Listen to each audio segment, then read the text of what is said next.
We're going to have 3 readers first and then Atma instead of 2. Okay, cool. That's a good system. Oh, test check 2.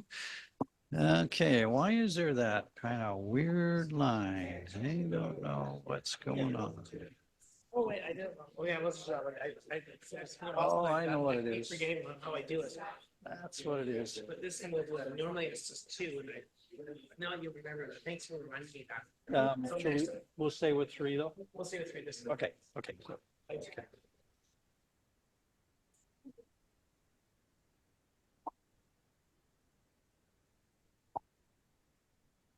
Hello out there in Zoomland.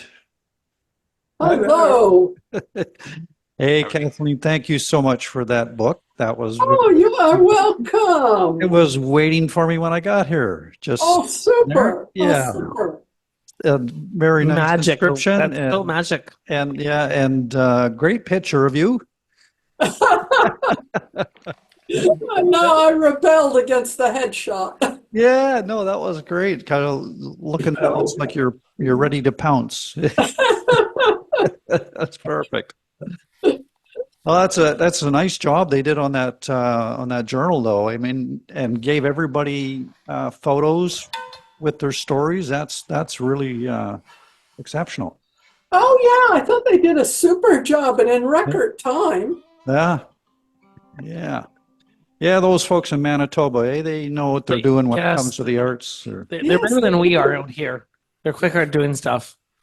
Maybe that's where we have to send all our books to get done. This is Manitoba. They'll do it quicker, hopefully, for us. I don't know. Our Alberniology, I'm always a big fan. Yeah. Well, it's almost time for us to think about another one. I think we just have to. Maybe it'd be a good project for next winter. That's it. Yeah, when What's the it called? rains return.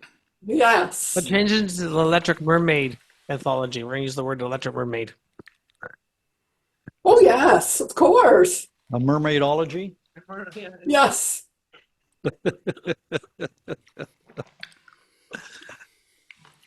A mermaids and menology. I don't know. We'll have to work on the title. Yes. That's your job, Kathleen, to come up with a good No, name. no, that's I a mean, how job. to do it. Like, we're using Electric Mermaid, but you got to figure out how to the rest of it out. The title is a job for the poets. Right. I used to struggle with titles, and then I remember one of my profs at UVic saying, "Yeah, if you don't know the title, you don't know what your work's about yet." So, Oh. and I thought about, yeah, probably right. Yeah, if you sit with what's the subtext really about, and that's going to point you towards it, right? So, Yeah. but it gets harder when you got a collection, that's for sure. Yeah. Okay. Hello. How's the weather in Ontario? Not too bad. It's a little cooler today. It was only about a high of 14 or something like that, which was kind of cool. But it was nice. It's sunny, but not terribly warm. It's been warmer. It's going to warm up on the weekend to more like 23 or 4. I'm coming out your way this yeah. summer, Jen, but unfortunately, I don't think I'm going to have time to make it to LO. Just going Oh dear. to TO, and then our family's having a reunion at a cottage north of Toronto. So I see. Yeah, the big smoke has sucked you in, hasn't it? yeah, that's right. Yeah, my brother's there, my son's there. We did have a reunion in London, though. I don't know, probably 5-6 years back now. After my mother had passed away, and we wanted to inter her ashes beside my father's in Mount Pleasant Cemetery there. So Oh yes. Oh. that was my first time back in a long time. It sure has changed. Wow. Well, yeah. It's even in the last 5-6 years it's changed. Yeah. All right. Yeah, Sound we're going to check? do a sound check here. I better shut up. Okay. Check.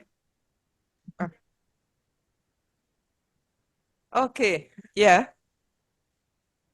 Okay.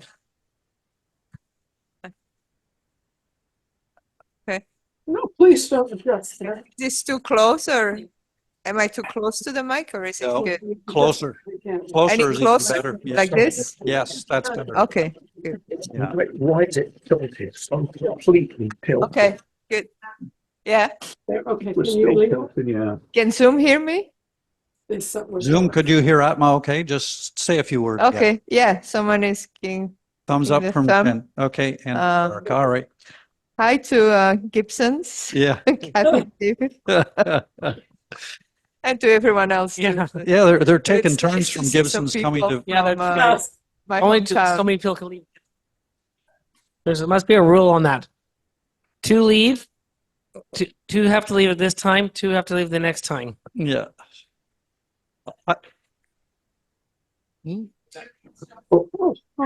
No, I changed. Knock that down. Dawson is here now. Yeah. Yes. Yeah. No, I guess I looked at it here. Yeah. I'm like, Derek's on this Derek. no, it's not done. Personally, it's So I think next time we'll do a double feature for just the Gibson's writers group, right? We'll make it a whole Gibson's night and get everybody here at the same time. That'd be great.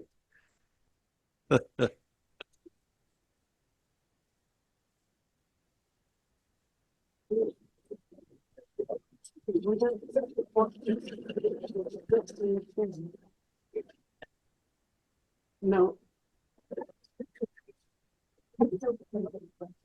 I'm ready. You ready, Karl? Okay. Yeah, I'm not in it anymore, but that's okay. A hush falls over the audience. Oh, that's still. I'm gonna mute.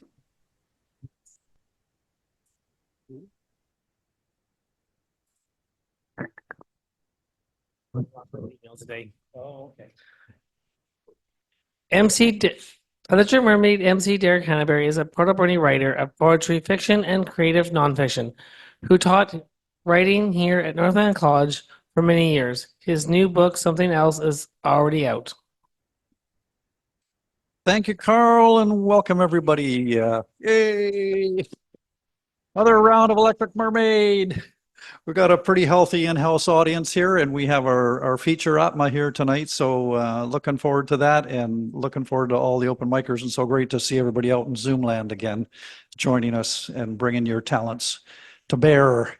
I want to just say we're grateful to the Hepetcheseth and Sishat First Nations for sharing their ancestral territories with us tonight and bringing us here to Char's Landing, where poor Char is hobbling around on a cast after falling off a ladder and breaking a bone and chipping another one in her foot. But she is a hard one to hold down, right? She's still making everything happen here. So let's just have a big round of applause for Char tonight, because this is extra effort.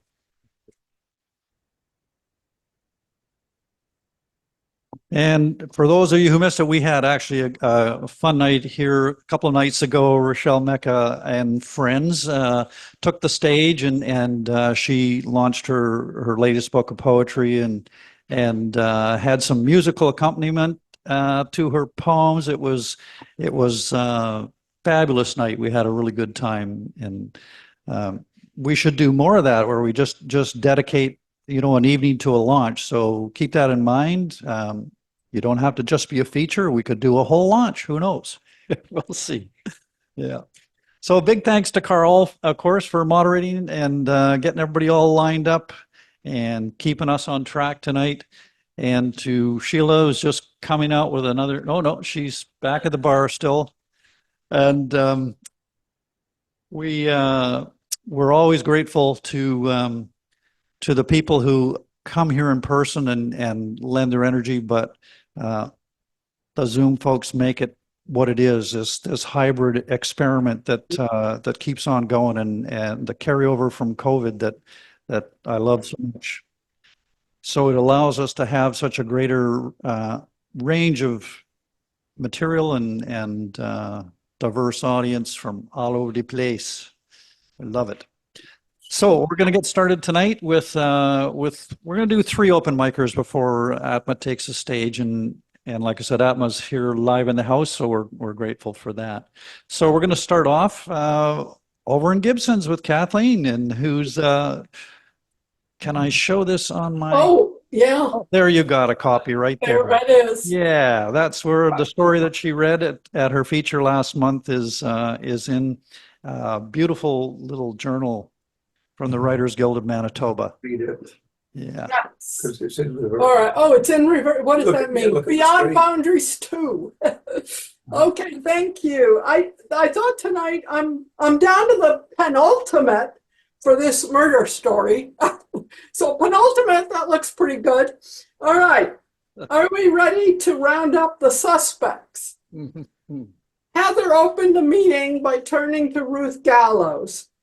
Let's begin by clearing up the lies. You did not meet Laura Bannister at the beach. You and Laura may well be chalk and cheese, but she always knew you were poor.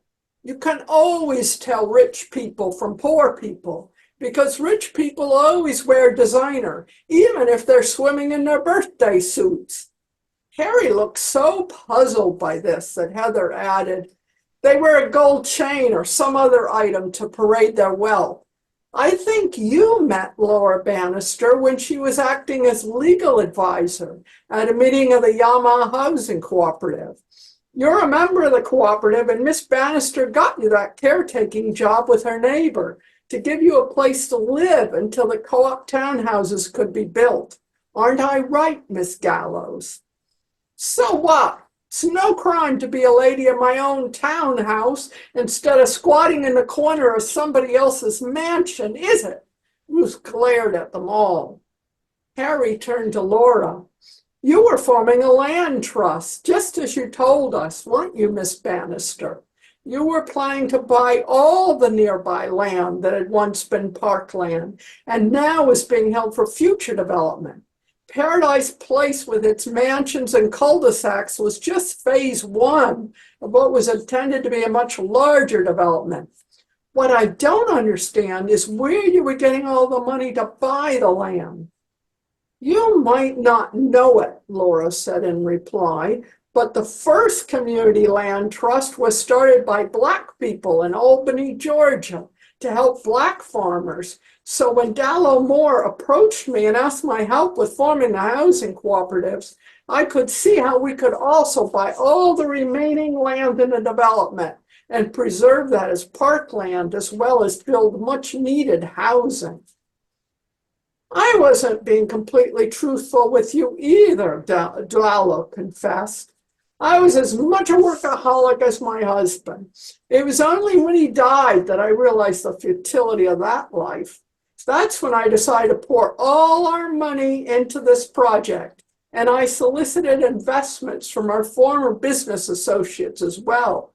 I saw it as a good deed for the rich, giving them the golden opportunity to accomplish something meaningful as they were approaching the end of their lives. You see, even the old can change and turn over a new leaf. We also raised funds from my neighbors at Paradise Place, Laura added.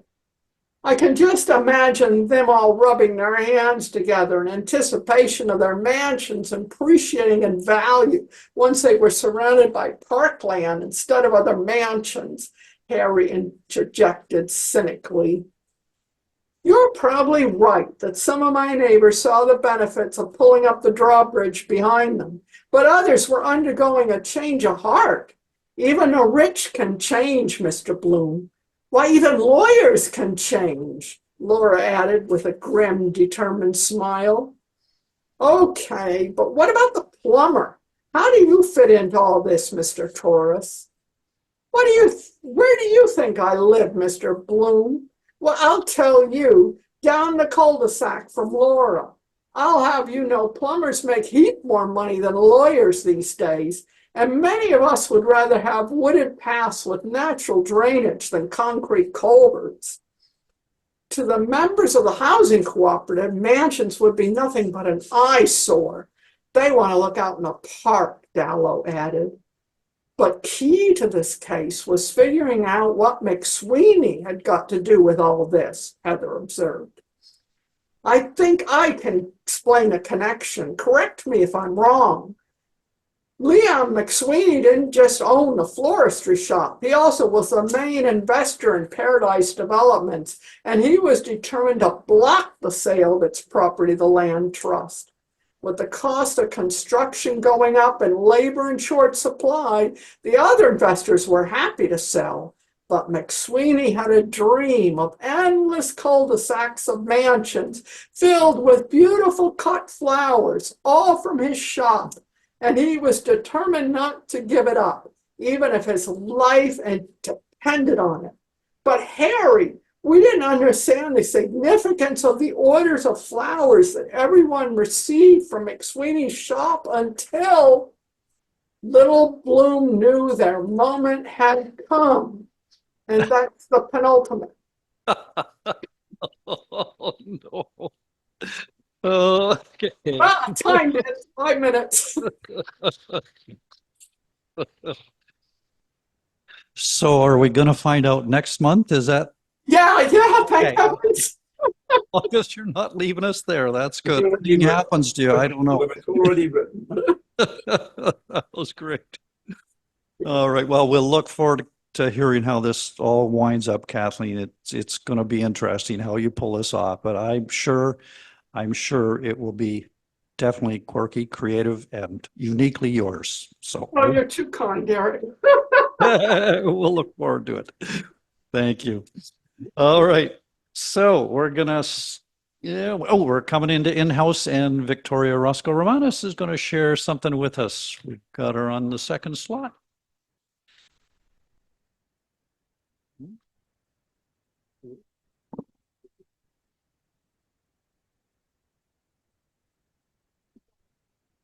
Okay. And big kudos to Matt for stepping in to help with the mic here. Much appreciated. I'm not going to stand on that all the time. Is that it? Yep. Better? I think I can see it. Yeah, that's good. Okay. Well, I better talk here.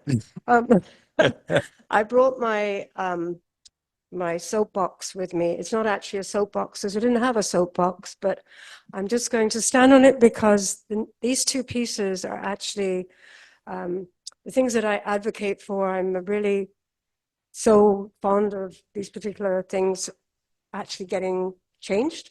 So I'm going to stand on it for a minute. Gosh, it's nice to be up here.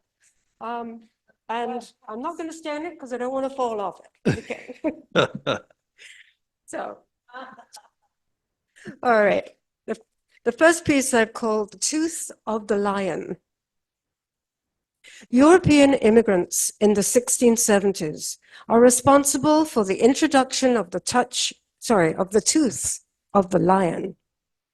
The name is a name given to them by the French, dent de lion. We know them as dandelions. During war times and the Depression, when food was scarce, the amazing little plant was valued. It was after the Second World War that they fell out of favor, when lawn care companies advertised their toxic chemical brew to murder them. Humans also get a dose of the chemicals as it finds its way into our environment. However, Europeans still use and value their goodness, and the dandelion is part of their diet. Weeds, you probably all say, perhaps. I don't know if anybody feels like me, but, well, I say what you call them. Sorry, I say that's what you call them, but I say they are nature's gold. Nutrient-rich and claimed by the University of California School of Public Health that dandelions are one of the richest vegetable sources of minerals: zinc, copper, manganese, iron, magnesium, calcium, and many more. Almost every part of the dandelion is edible. When I was living in Greece, family made me pots of dandelions because they were aware of the value for diabetics. To cook the green leaves, add a small amount of water to the pan and simmer leaves for about 20 minutes until the leaves break down in the same way as spinach. Put in a bowl, add olive oil, lemon juice, and salt and pepper, and eat. Drink the water too. Delightful medicine. You can make dandelion pies made the same way as spinach pies without the spinach. The rich golden flowers are a source of lecithin, which is used in preventative medicine for cirrhosis of the liver and also aids in the reduction of cholesterol. The flower petals can be added to cakes, stews, and anything you want. The flowers can be made into wine. I have Dr. Peter Gale's recipe, so if any of you are interested, give me your email and I will send it to you. It is very easy to make and does not need any special equipment and is ready to drink in 4 to 5 days. I have a copy with me if you want to take a look. Ingredients: dandelion blossoms, boiling water, oranges, lemons, fresh yeast, cakes, and sugar. I have a 4x8 garden dandelion bed in my garden. As long as I pick the flowers before they go to seed, the rest of the garden is dandy-free. These hardy survivors tolerate drought with their long tap roots and need no maintenance. When global warming prevents other crops from growing, remember these golden gems. They will help you to survive in good health. That's the dandelion.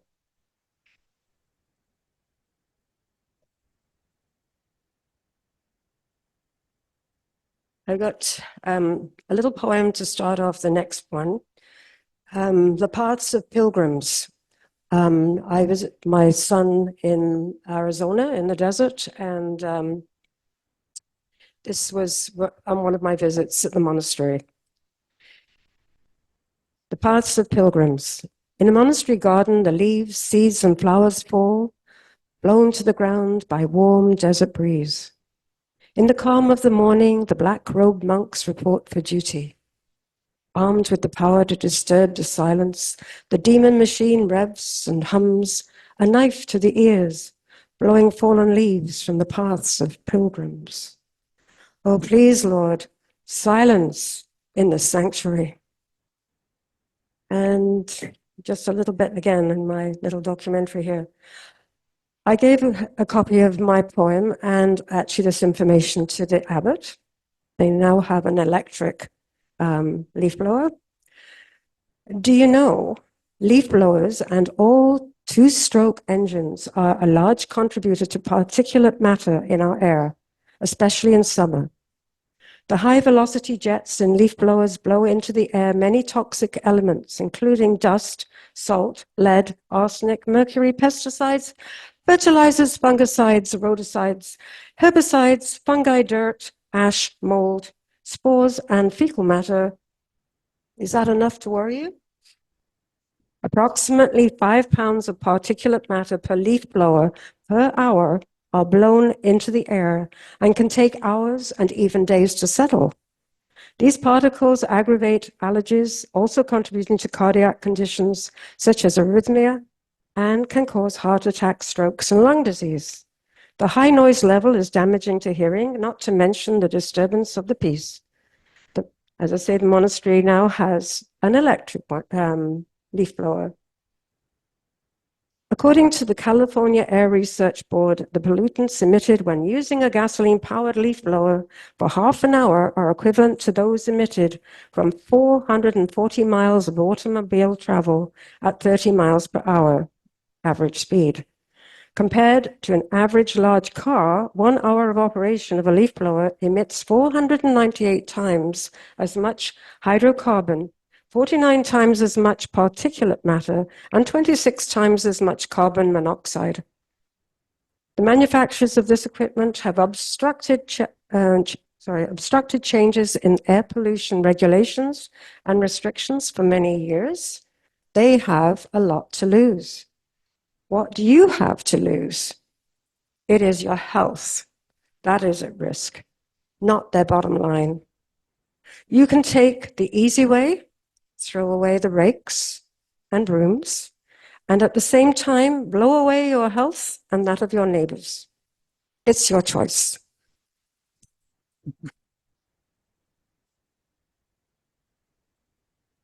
Thank you, Victoria. I join you in condemning them. Or just by their decibels alone, let alone everything else. Yeah. Yeah. All right. Thank you for that. Okay, we're going to have one more open mic reader before we get to our feature tonight, and we're going to go over to Germany to Lesli Omohundro-Bronczkowski. And good evening, Lesli. Good morning, I should say. How's Good everything with you? morning. Yeah. Okay. I'm reading another story in which Buxtehude plays a part. And just sort of to explain the end, Buxtehude is one of these old German towns with an old part of the city from the Middle Ages. And Buxtehude is famous for the story of the hedgehog and the rabbit. The hedgehogs tricked the rabbit, who was running back and forth thinking he was going to run the race. And at each end, there was a hedgehog standing there saying, I'm already here. So that's what the end of the story means. Okay, and the story is called The Ebb and Flow of the Tides, because we live near the North Sea, and that's very important for our lives. Sometimes I think of my sister when I'm at a loss and I don't know what to do. I'm sure she would have the right answer, because for years it was her job to have answers when people didn't know what to do. Once, when we were going through a good phase, she explained to me that the trick is not to give answers, but to ask the question, which is designed to make people think for themselves. In the end, they find their own answers. I'm just the guide, she said, the one who makes people think without them being aware of it. Although, she said, there are rules about people have to behave. For example, you can't point the finger at another person. That one, he did this and that, and it's his fault. Only talk about yourself. Maybe I didn't do the right thing in this case, or I could do this and that differently. Take responsibility for your actions. My sister didn't like Germany very much the few times she came here on holiday. We always gave her the biggest children's room, and I bought cut flowers for the bedside table, and the children had to play outside so she could sleep longer in the morning without being disturbed by their noise. A couple of times a week, before she woke up, I would drive to Pippensen in the direction of Buxtehude to buy fresh strawberries. My sister loves strawberries, and I thought Pippensen had the best. But I've never been able to shake off the feeling that all that I did wasn't exactly a hit in her eyes. Not even the walks along Hamburg Harbor or through the Lüneburg Heath or the mud flats on the North Sea. All the adventurous things I did with her. It was simply exhausting for my sister to go on holiday in a country where she didn't understand the language. That's how I saw it. I didn't notice it after so many years of living here in Germany, but she noticed how people would stare at us when we traveled together. In Washington, nobody stares at you. You do your thing, and nobody cares. How can you stand it in this country? She asked impatiently. Doesn't it bother you that people are so rude here? Is that really how you want to live your life?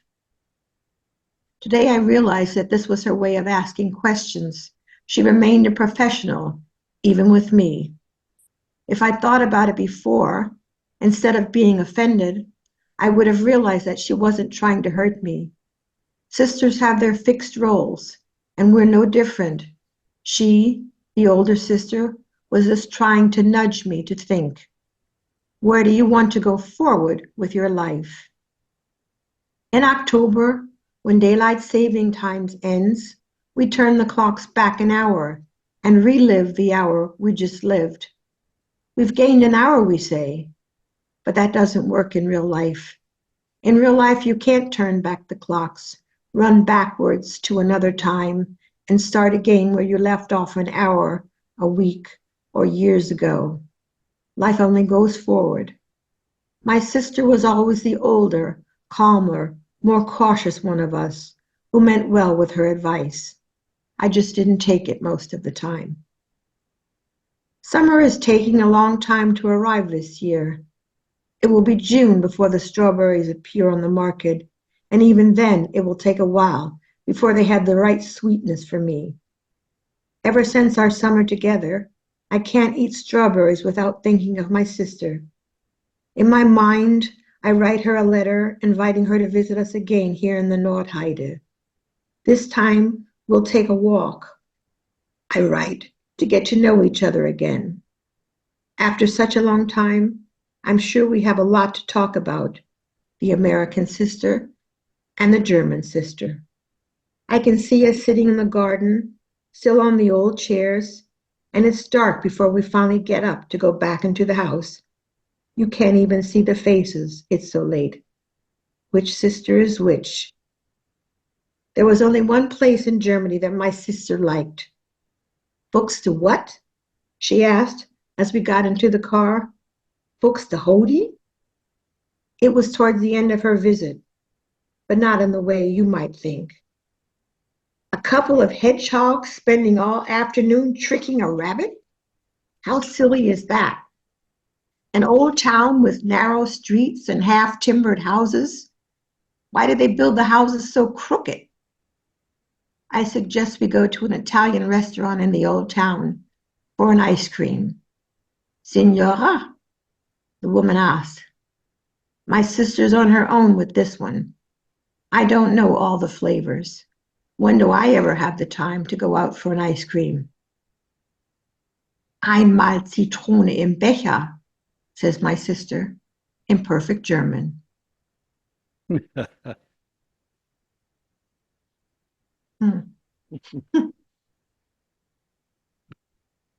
Beautiful. Thank you. Yeah, you brought back memories of my own sister who loves to give me big sisterly advice all the time too. Yeah, sweet. And I love the ending of that. That was great. Awesome. That was a surprise. After all that complaining, she Yeah. spoke German. Yes. Yeah. She was hard at work meanwhile. Yeah. Excellent. Yeah. All right. We're going to have our featured reader now here in live at Char's Landing. Atma's coming up to the podium. Take it away, Atma. Give you a little bit of background. Atma is a widely published poet and prose writer in numerous journals. That's good. Like most of us here, looking for a publisher. So anybody out there has an idea? Yeah. But I just love your work so much, Atma, and I'm just really glad we could get a full flavor of you tonight and that you could come and be here with us in person. Yeah, thank you so much, Derek and Awesome. Char and Karl for inviting me. And I'm going to read a selection of my poems. And I want to thank up front all of the magazines and editors who have published these poems. I'm not going to mention them individually. And the poetry I'm reading tonight will focus mostly on memory, loss, love, return to joy.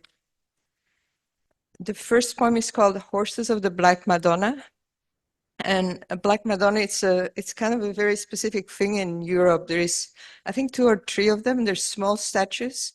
They're dark skinned, but what's very special about them is that the statue itself is actually really venerated and it's kept and hidden for centuries in monasteries. So, and the poem is titled Horses of the Black Madonna. Kathleen and I became fast friends at a women's retreat held in a Swiss valley. There the horses were broad-chested and tall, an ancient pedigree bred by Benedict monks. On the last day we walked the Camino, sun on our shoulders, stomachs full, taste of toothpaste and garlic, wind in our dresses, whirls of dandelion seeds tickling our legs. In her graying hair, Kathleen wore a chain of daisies. She grabbed my hand and pulled me past the pilgrim. We hopped on the sand, laughing. The path turned and we saw the horses. pelts brushed and ebony shine. They cantered alongside us, hooves biting into the meadow, leg muscles rippling. Later, in the cathedral, we met a monk. His hands tucked in his sleeves, he stood guard next to a small statue, the Black Madonna. His lips held back a silent joy, kept it from spilling into the dark chapel. Last month, Catherine's pancreas blew her body apart. I walk out. The spring grass glints with dew. The apple tree has burst into bloom as if overnight, while I wasn't watching, asleep to the world. A bee zigzags across dandelions, searches delight. Wind shakes the blossoms, loosens pale petals. They scatter across my wild garden like ashes. Wow. Thank you. The next poem is local. It's about Cross Rock, which is a rock outcrop on the Sunshine Coast. On top of Cross Rock, a coyote. Heat shimmers above sun-baked granite, blurs its shape. I approach. Its nose searches the air. Swiftly it slides between boulders, tail a patch of ochre, into the salal. Alerted to my human presence, the landscape falls silent. Above, two bald eagles circle on an anabatic wind. Thank you. Then the next poem was written when the war in Ukraine broke out, and I felt suddenly very aware of my own mortality and the ephemerality of life. And it's called Love is for the Young, but. Love is for the young, but the last bell has rung, neither of us ready for home. We stay in the amber, time trickles faster. Far away, a pub closes. We kiss, sink into green silence. Somewhere an organ echoes on cobbles. Brick houses lean into darkness. At dawn, we'll have fingers of fog. The internet dies. A faraway beat, your heart in my palm. Somewhere far away, a war, your hand in my hair.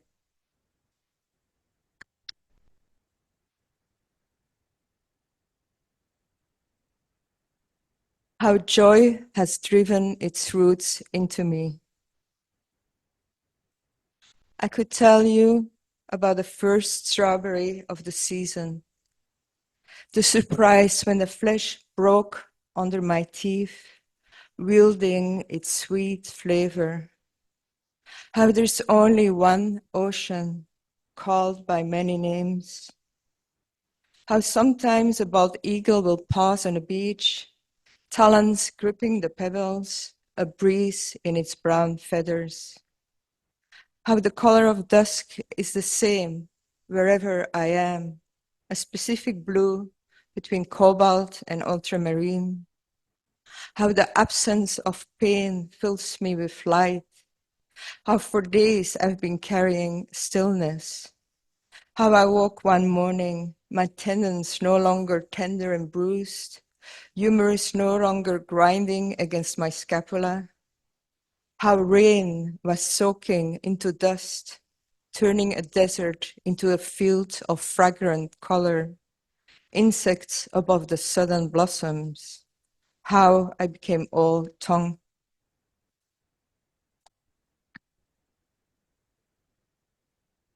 Thank you. The next series of poems are based on my experience of growing up in Belgium in the 60s. And the poems explore memory, war trauma, as well as love and resilience and joy. What is remembered? I often sneaked up to Grandma's apartment on the upper floor of our house to watch the telly on her red faux fur couch, my body leaning into her warmth. Always reruns of black and white movies of the 40s and 50s. She would advise the heroine, "Don't trust him, he's a crook." Or in Casablanca, "He still loves you, don't you see?" She must have known the endings though, having watched them on the big screen. Her husband's arm around her shoulder, the Spanish flu, the war, the ration coupons, over, all worries, seemingly behind them. Grandpa's picture hung above our dining room table, a tall man, raven black hair like my mother, an unlit cigarette between his fingers. Once I asked Mom for a dog. "No," she said. "It's too sad when he dies." Outside, my partner walks down the garden path, and I remember last night's dream. A bullet pierced my chest, and half awake my fingers slept to my heart, searching for the sticky warmth of a wound. How vulnerable love makes us. At the gate, my partner turns and waves. "We'll always have Paris," Humphrey Bogart said, "and let the heroine walk away to safety." I thought Grandma would say, "Don't go, turn around, love is precious."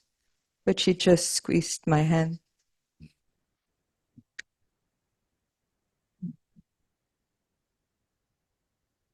Thank you. We're not allowed to play here. We wade into a we wade into a ditch.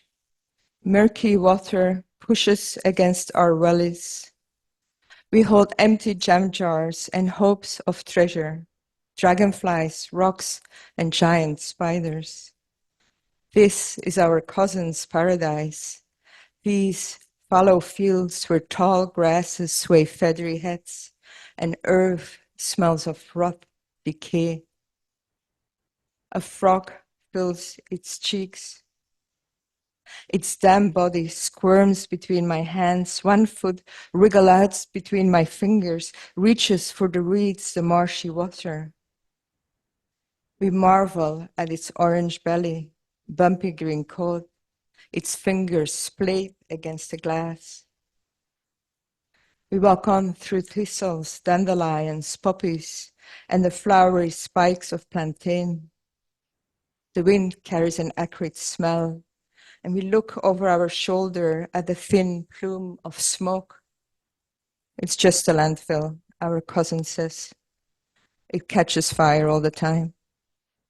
He leads us to a bunker surrounded by white wild roses, stinging nettles. We're not allowed to play here. This belongs to the war the adults don't speak of. We circle it, find an opening in the thorny hedge, hesitate before the gaping hole, craggy edges. Inside, smell of pee and mold. Light filters gray through narrow slits. Green algae streak the walls. A scattering of black mold covers names scratched in the concrete. A penis in orange paint. On the floor, cigarette butts and rusty shrapnel. Nothing more.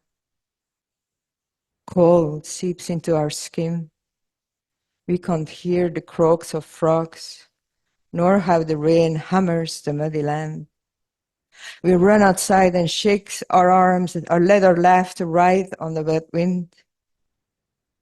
At the last streets, I squat, tilt the jar, watch the bright belly, bumpy green coat, leap away on long, slender legs.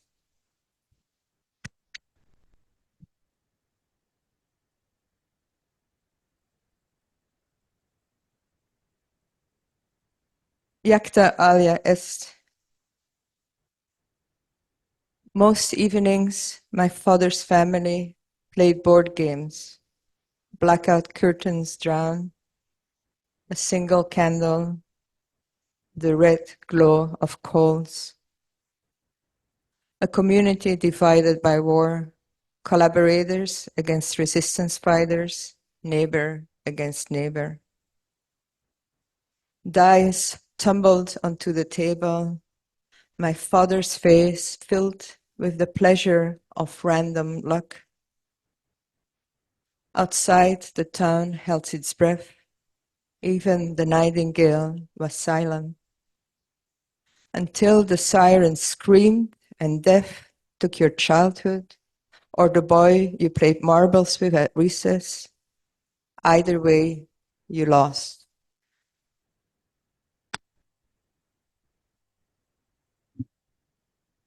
And then the next poem is more about resilience and joy. The title is Bareback on a Brabant Horse, and a Brabant horse is a Belgian draft horse, and it's one of the largest horses, and in the Middle Ages it was used as a war horse. Bareback on a Brabant horse. Short-haired and flat-chested, Crystal and I are ignored by the girls with bleached hair, the boys who pull up in their car, windows down. Come on, baby, do the locomotion, blaring from the speakers. And we ignore them, avoid the bungalow park. Instead, we clean the stable at an old farm, ride bareback on a Belgian draft. Crystal's fingers in his mane, my arms around her waist, his broad back rocking us. His tail whipping at droning flies. On our left, pines and shade. We duck our heads, needles sweep against our arm. As if he remembers his ancestry of carrying nights through woods, he speeds into a trot, legs thrashing through ferns and brambles. We grip him with our thighs and knees, fear and laughter in our chest. Ho, ho, we shout, but he canters on through the forest, back onto the road, doesn't slow, till he reaches the gate of his own meadow. With rags we dry his sweaty flank. On our open palms we offer grasses, his lips soft on our skin, his teeth shredding away the minutes. Soon I'll be driven home, father at the steering wheel, mother poised in front, her mannequin hands folded in her lap. Do I have time for one or two more poems? Two. Two? Yep, Okay. I've got 5 minutes. It's all good. Italian sandals. Your mother and you in Italian sandals lean against the railing of a pleasure boat. The boat carves a tail of foam as it leaves the white hotel pilasters, pots with orange blossoms, the dog you played with. Your mother's dress swishes around bare legs, the smell of lake water, on her wrist a whiff of Soir de Paris. Wind lifts her head. The black camera in your father's hands captures her laughter. A few years later, you, a hippie teen, run barefoot, while her feet now hide in nylons, her toes so beautiful in sandals, squeezed together beneath brown gauze. You still catch glimpses of your mother's elegance as she arranges tulips in a crystal vase, the tall stems yielding in her tender hands, her face undone by beauty. Now older than your mother that afternoon on the lake, you gaze with surprise at her glamour. You remember Soir de Paris, kept in azure glass at her bedside table, the dog you chased between pots of orange blossoms, the pleasure boat and her laughter as the wind caught her head. But you do not remember the shadow in her eyes, fear of the camera, retreat beneath her skin, nor how the wind whipped your hair as you leaned across the railing, away from her, towards the world.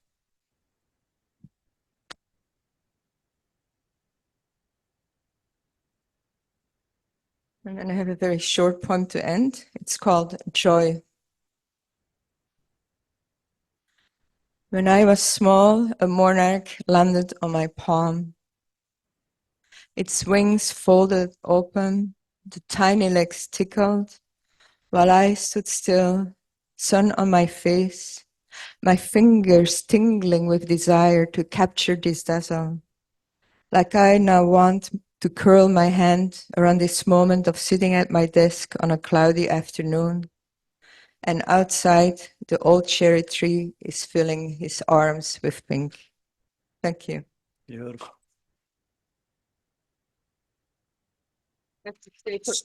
Just stay right there. We're going to have a little Q&A here. So, but I just want to say before we get into some question and answer, how much I love your poetry. You know, the way you lay down images upon images, and they all connect up and tell a story beyond the story that the poem's already telling. And to me, that's a mark of a great poem. And so many of those just resonated with me so powerfully. Thank you so much. That's really meaningful coming Yeah. from you. Well, and it's not surprising. I mean, Atma's won many poetry contests with different magazines, including was it shortlisted with the Malahat Review? I mean, that's about as high as it gets in Canadian poetry. Yeah. So what an honor. And you know, and it shows in your work. You know, there's obvious, you know, so much thought that's gone into the poems, and they've been polished, and so they just flow beautifully. I'll start the questions off and just ask, who do you look to or cite as influences on your poetry? Who inspired you in your early days of writing? I'm actually an accidental poet. Well, I haven't. I really admired the work of Marion Woodman, who's a psychoanalyst, and I heard that she came to Vancouver, so I signed up for the workshop, and it was shared with Robert Bly, and he taught us how to write poetry, and the way he presented it, it felt like a meditation.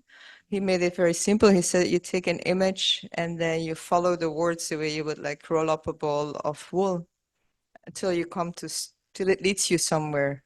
And so I'm very grateful that he actually was my first teacher, because that's how I started writing. And I was writing a long time for myself before I actually took the next step, where you take a poem and then you polish it so you can share it with others. But that first advice has definitely influenced how I write.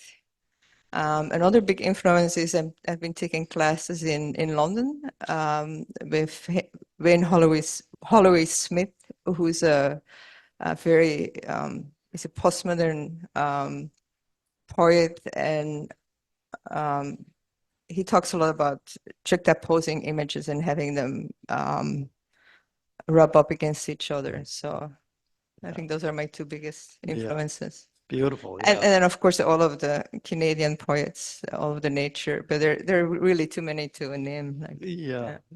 And your poetry is so rooted in place, you know, always. And I love that about it too. Yeah. Which a lot of Canadian poetry is, for sure. Yeah, that's great. Awesome. Well, let's just open it up. If anybody's got any questions they want to ask Atma, I'll keep my eye on the Zoom, and you can just unmute and go for it. Or if we have anything in house here. Okay. Yeah. Just hang on a second. We've got a mic. We'll just. Victoria, could you run it over to Char's hobbling? Oh, it's got to be here. Sorry. Can you just come over here and ask the question? That'd be great. You're going to have to come.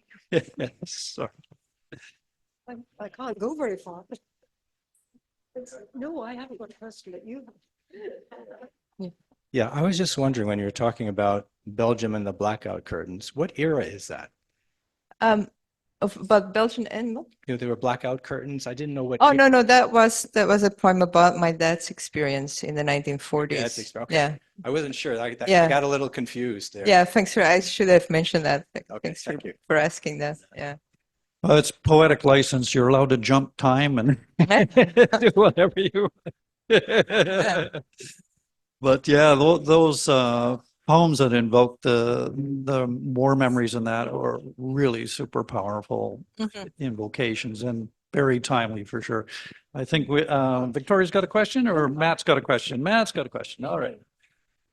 Thank you, Victoria. Yeah, I had a question if you could talk about, you have such a great like efficiency of language and it seems like it relates to your own life experience. There's like so much going on when that kind of happens. How do you kind of isolate those moments and kind of what you want to focus on or how you want to kind of deliver in these like small, like beautiful kind of segments? Do you mean when doing the reading or when composing the poem? I would want to hear about composition, but S- I'm going to guess you Basically- pay attention to them. I guess it's so you want to know how I know which moments to put together or yeah, to like how, insert? yeah, I guess so. How do you choose that route? How do you choose kind of that base to make this poem kind of build off of? Yeah, I think it's a combination of confidence and surrender. Like it's a bit like walking on ice. Like so you're kind of following the words, hoping they lead you somewhere, but at the same time you also push them. So it's a really intuitive process. And then once I have a draft, then I go in and I take things out. Or sometimes there will be a moment in the poem that feels very significant, but and I can feel something more needs to be there. Or I let it read to someone and they say, okay, oh, I really like this part, but I want to know more about it. So then I'll take that moment and expand. So it's a process of taking things out and then letting other things take more space till it all feels right. Yeah. Wow, yeah, beautiful. Mhm. Thank you. Yeah, I like what you say about an intuitive process. I remember Daphne Marlett saying the unconscious is a shaper, Yeah. and that's the intuition that comes through, right? That Yeah. you just know that image fits in this poem, and Yeah. sometimes you don't know why at the moment, Yeah. but eventually Yeah. it all makes sense. Yeah, and actually the best moments, like the moments that everyone always says, like, oh, that I like that line, or the lines that I feel like I actually didn't come up with it. They just seem to have arrived from nowhere, Mhm. which is interesting. That Yeah. it nearly feels like, oh well, I actually didn't do this. It just Yes. arrived It- from It just somewhere. came through me. Yeah, Yeah, yeah, absolutely. yeah. Yeah. The best lines usually do, for Mhm. sure. Anyone out in Zoom Do- land do you there? have a- Oh, yeah, okay. Kathy's got a question. Unmute there, Kathy, and go ahead. Oh, you're muted. I know I always pick the wrong mute. Yeah, I love the range, the way you can go from, something powerfully sad and then some kind of funny. Like I like the watching the old movies. Mhm. And when you said, and then just that thing about words, like you had suddenly this one word that said seemingly. And I thought it made the whole thing come alive because I realized, yes, seemingly this was past, but it's like still there. And I mean, it's a wonderful thing because I realized that I could read it several times and just keep seeing more in there. And although it's funny at first, it got a bit sad with seemingly. Mhm. Well, thank you. Beautiful. Yeah. Thank you. I'm really glad that those layers came across. Oh, absolutely. Yeah, the beautiful thing about poetry, right? You can read it over Mhm. and over and still get more Yeah. out of it. Yeah. And with this thing of seemingly, it's the thing with poetry is because you're so limited with words, you do need to make every word count. And, Yeah. Yeah. yeah. Beautiful. So, but then they also get more attention. I think, like in prose, that word might get lost Yes. because it's so limited. Each word can also have more power than. Yeah. So it's both a limitation as a as well as a strength. Yeah. Because you write both, don't you, Atma? I mean, you do prose as well. Yes, I do write prose too. I first thought of bringing a mixture tonight, but then I decided it would be wonderful to just have 20 minutes of poetry. So, but I might bring a piece next time to the open mic. Give you 5 minutes of short story. Beautiful. Beautiful. Any other questions? Well, thank you all, and you guys were a fantastic audience. I could really feel the attention in the room, which made reading so pleasurable and delightful. Thank you. Thank you, Atma.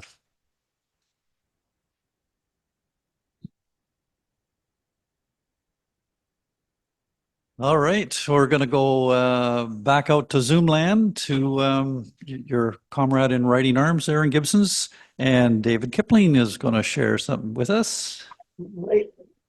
Here, you Am take I, where them. am I? I can't see. Am I on the screen? Oh, good. Okay. Yep, you're coming in. Hopeless. It's hopeless. Thank you, Atma. That your phrase. Just hold on for a second there, David. Oh, yeah. Char just needs a moment here.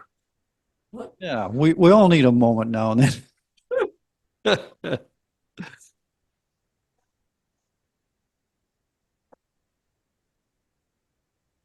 hmm Sure. Yeah. I know sometimes it's hard to get up and ask questions when you're in a live audience like that, but it does make a lot of difference and lets everybody out in Zoom land here. So appreciate the people who did get up and ask questions. It's always good. There we go. All right, I think we're organized now. Okay. Beautiful. David, the floor is yours, my friend. I was going to thank Atma for saying those two words, confidence and surrender. That is brilliant because that says it. Confidence and surrender. I'm going to hang on to those. Actually, I wrote it down. I think there's some magic there. And when people say, or Atma says, it just comes from nowhere. Well, of course, it doesn't come from nowhere. It was waiting. It was waiting for the confidence and the surrender, and then it comes out. So I think it's magic. Anyway, this is not creative fiction at all. This is a kind of a memoir. And I'm for some reason, wherever I've worked, I really valued the characters I've worked with. And I've spent over 50 years with a couple of characters here. So this is a short memoir. I worked with Willie Pascoe over 50 years ago at a quarry and mill complex in the south of England. On this hillside, England's geology had thrown up a rare outcrop of fuller's earth, the fine clay that once cleaned the raw wool on which medieval England prospered, and now formed the moulds for Britain's iron foundries. Willie Pascoe was a bachelor with lonely lodgings down in the town, and he rarely spoke. Others told me his story. Willie was Polish and still, even in 1968, was looked down upon as a DP, a displaced person left over from the Second World War. Willie had once operated an excavator in the adjoining quarry when a fraud had been exposed, workers fired, charges laid. A trio had been reopening the quarry gates out of hours and selling unrecorded truckloads of clay for cash. Willie had no part in it, but he must have known. So management threatened Willie Pascoe, resign or be demoted to low-paid warehouse work. They knew that as an aging and single refugee, he had no recourse, and thus Willie Pascoe became management's walking object lesson for the rest of the workforce. Striding on errands through workyard and mill in his drab blue coveralls and flat cap, Willie glowered at an unfriendly world through dusty horn-rimmed glasses. He swept the warehouse floors and was the foreman's first pick for the hated task of unloading truckloads of soda. The massive paper sacks were cinched at the neck with stiff wire and leaked an eye-watering dust. But unknown to his bosses, Willie was waging a campaign of retaliation. Sweeping up the spills of fuller's earth in the yard and the warehouse was routine, but Willie had transformed this dull task into a subterfuge, a weapon in his long vendetta to pay back his tormentors. One tactic was his work to rule campaign. his endless fettling and adjustment of his steel sack barrow as though it were a thoroughbred racing car. He meticulously cleaned, adjusted and greased its simple bearings, constantly removing and refitting the wheels. He would visit the millwright's workshop and spend a happy half hour brazing or grinding some barely visible flaw on the barrow's frame. By this ruse, he told me, murmuring out on the loading dock where no one could hear, "Always busy, see? When Tom Stone come by, Willie is busy. So Tom pick on those guys, sit on their ass, make them do some work." His second tactic involved the sacks he filled with spilled and swept up fuller's earth, which he had to wheel to tip into the chute that led down to the giant clay mills roaring below. "Willie, is that all clean?" Tom Stone, the foreman, would bellow across the warehouse. No impurities were allowed to threaten the machinery or contaminate the company's product. Willie drove Tom crazy with his uncomprehending smiles and wordless shrugs. Tom had once caught Willie sabotaging the sacks of swept-up earth by tossing in handfuls of gravel or wood chips or even nails. Tom, if he was around when Willie was hurrying a sack to the chutes, would march over to intercept and inspect the sack just in case. Yet Tom nursed a fierce loyalty to his crew of labourers.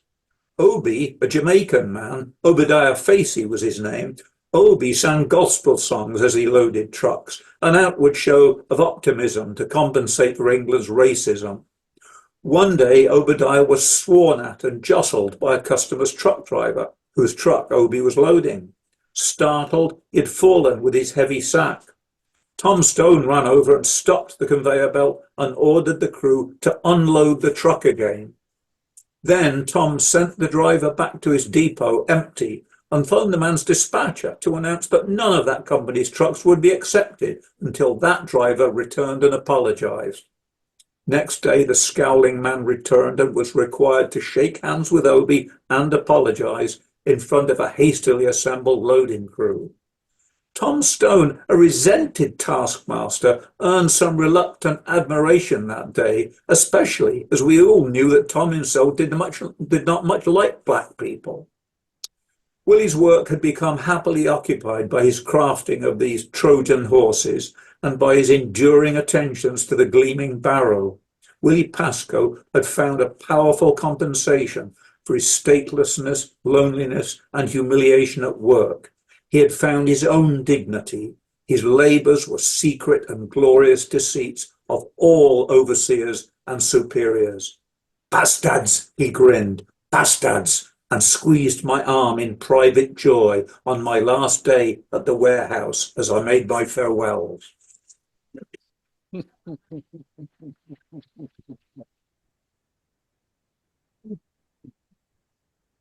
Wow, what a portrait, David. Thank you. That was fabulous. Yeah, what a character and what he endured. And I'm so glad that you took the time to memorialize him. He's well deserved. It made me think of a fellow named Walter Bashinsky that I worked with in the bush in Northern Ontario, and I'll share the story with you someday about him. Anyway. All right, we're going to come back in-house now, and Joelunch Bucket's going to share some work with us. Bob, come on up to the mic. Matt's going to have to maybe raise it up a little notch there. Or tall guy. Oh, How's that? Can you hear me whistle? yeah. Blow your whistle, Bob.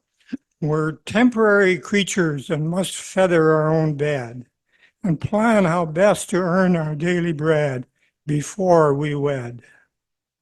All that glitters is not gold, and virginity cannot twice be sold. These words most daughters by their mothers are told. Many times emotions heated, but never past first base, because progeny before marriage was fall from grace. When at last she relented, stubborn pride got in the way. Unrequited love exacted vengeance, and I walked away and heard her say, "You come back here, but I didn't stay. For 1 whole week in vain, I awaited her pleading call. Pride goeth before a fall, and neither stooped to crawl. Half a centuries of space, I wonder, was I easy to replace? Remnant of recurring guilt lingers and is difficult to erase. Would we have married if we'd met again face to face? No doubt her IIQ fared her well in human race chase. There's someone for everyone. Sex drive is ultimate boss. The least likely to succeed in marriage, endure time loss. Life goes on, the world spins, and we all bear our own cross. Infidelities and alimony were for even nicer guys a curse. Would I have fared better, or could it have been worse? Predicted least likely to succeed in marriage, I was cast. After 40 years in a happy union, my patient wife passed.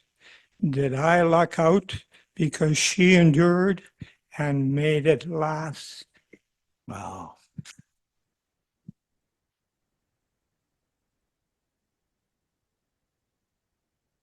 Wow, Bob, that was really moving. Thank you, man. And that's the first really deeply personal poem that you read, and you got to write more of those, man. That was really good. Awesome. Thank you. Okay, yeah. Yeah, I'll give another round for that one. That was beautiful. Okay, oh boy, we're gonna go to Qualicum Beach now, and Mark is tuning up his guitar there and ready to share a song with us. Oh, I agree. I agree. That was beautiful. Lunch Bucket. Yeah, that.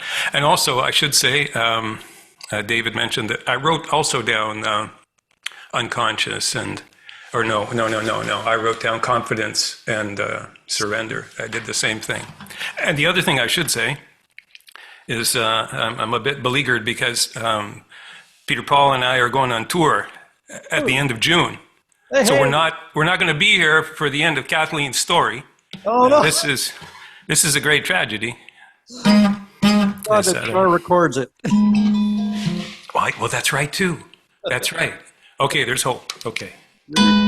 No, wrong. A short one here. Can you hear me all right? It's coming through, eh? Yep, sounds good. Okay.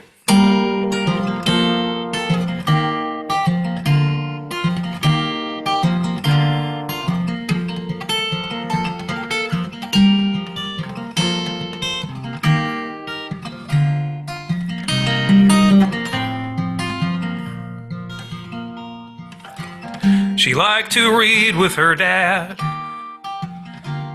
with her favorite book. She'd climb in his lap and he'd tell her a story, a new one each time, with magic adventure, a girl brave and kind. She never opened the book. It's not something that he can see.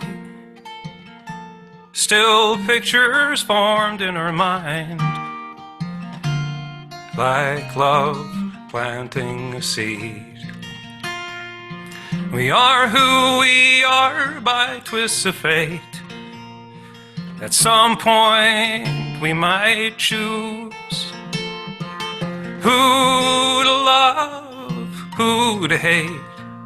Till then, love is all we can do.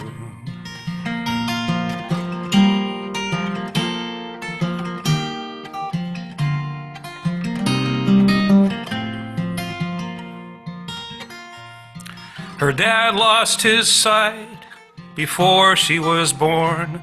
Now he plays tea party teacher and magic unicorn.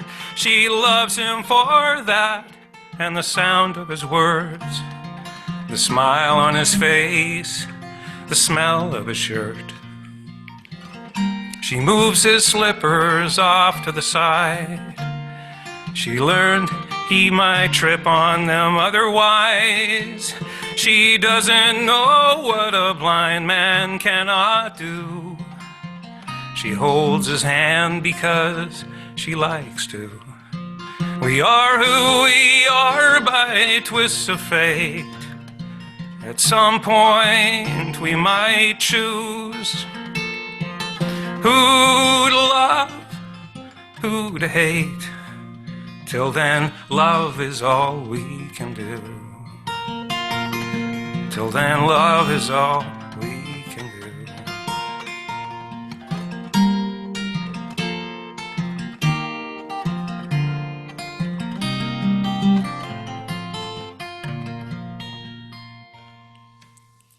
Wow.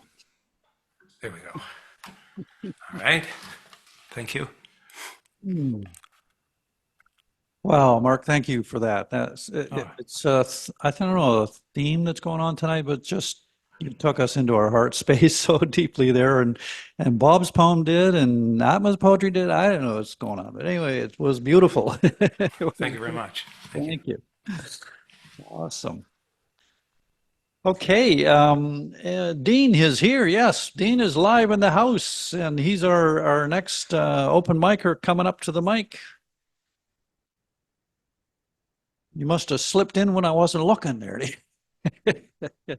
We have musical accompaniment. Hello there. Today I would like to talk about, does anybody know what this is? No? Come on, you guys.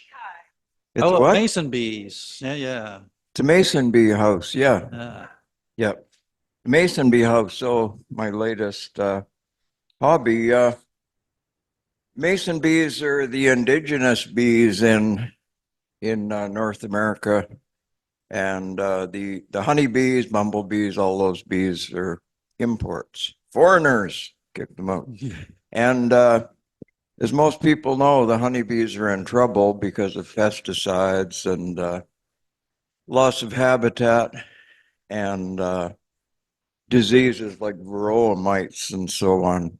That's one disadvantage of being a colony animal, that if one bee gets sick and comes back to the hive, then you get a whole lot of sick bees sometimes. So the mason bees are solitary, and not surprisingly, the women do most of the work. If you build something like this, you can buy them at hardware stores or you can make them yourselves. These holes, you just drill horizontal holes, and the mason bees will nest in there, and they're much better at pollinating than honeybees. Honeybees get all the credit, but mason bees actually do a better job. They're furrier, and they don't put all their energy into making honey. They put their energy into reproduction, which is kind of interesting. In a way, they spend their whole lives working on reproducing something they will never see. It's like the frustrated artist, right? Anyway, so if you provide a home for the little guys, or little girls, I should say, they will come and nest, and they will significantly often boost your production of fruit, flowers, vegetables, almost everything, because they're quite busy little things. I've noticed as soon as it gets warm in the morning, they're out, and they're working now until often 8 or 8:30 at night. So, you know, we cash in our chips, but the old mason bees are still working away. So anyway, what they do, the females, nature is very, very clever, I must say. When the mason bee, once it's born, strangely enough, when they hatch out, the males hatch out first, and they go out and, you know, shop around, have a bite to eat, and then they wait for the females. So as soon as the females are born and start crawling out, the males are right there waiting to fertilize them. And then once the female is fertilized, then she starts building her nest. So she'll use one of these horizontal holes and or a bit of masonry or shakes in siding or roof or whatever. Anyway, what she does, she goes out and she collects pollen and she brings it back and she makes a big lump of pollen inside one of these holes. And then she lays an egg on top of it. And then she goes and gets some mud and she builds a wall. If she can't find mud, then she'll chew up greenery and make the wall out of that. And having done that, what does she do? She goes and starts collecting more pollen and builds up a big mass of pollen and lays an egg right on top of it and then builds another wall. So each one of these, when they're filled, will have 5 or 6 eggs in it. So anyway, it's I just thought I'd sort of show and tell a little bit. And it's quite fascinating because these little bees, they just as soon as it gets warm in the morning, they're buzzing around. If it's really windy or really rainy, they won't do it. But as soon as it gets somewhat more temperate, then they're out there. And if the honeybees keep having trouble, then we might have to rely more on the mason bees because being solitary, as I said, they have some real advantages. Does anybody have any questions about mason bees? Yeah. The male, all the books I've read are about the females. The males, I don't know what they do. Maybe they just sort of hang around the local bar or do whatever. Who knows? I guess they go around and pollinate things, but they don't. Once they've fertilized, I guess that's their. It makes me think sometimes, the way things are going, a lot of us males, I mean, we could all, in the future be replaced by a few good sperm banks, right? I mean, we're sort of somewhat unnecessary here in some ways. And, but anyway, if you go online, there's lots of info about mason bees. You're supposed to do it right, like the David Suzuki Foundation has some articles online, and you're supposed to make the holes deeper, 5 or 6 inches deep. Otherwise, you get mostly males, which is, not worth much. But anyway, and you have to be careful with diseases. You're supposed to clean them out because they get mites. These little red mites, so you're supposed to clean them out every year.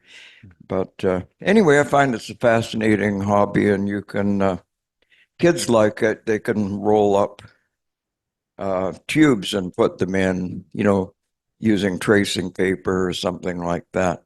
And it's a good little hobby on rainy days, sit and make a bunch of tubes or, somebody drills some holes. And but anyway, the mason bees, you'll hear a lot more about them. You can buy them in any hardware store, as I said, and they probably are going to be raised a lot more commercially in the future. So anyway, thank you. Thanks, Dean.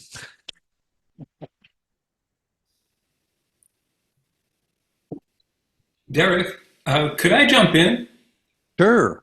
I just happen to know a little bit about bees, especially native bees, and bumblebees are native bees. So don't disparage them. And honeybees are imports, but I mean, they do wonderful things. So actually, I think there's around 850 species of native bees in Canada.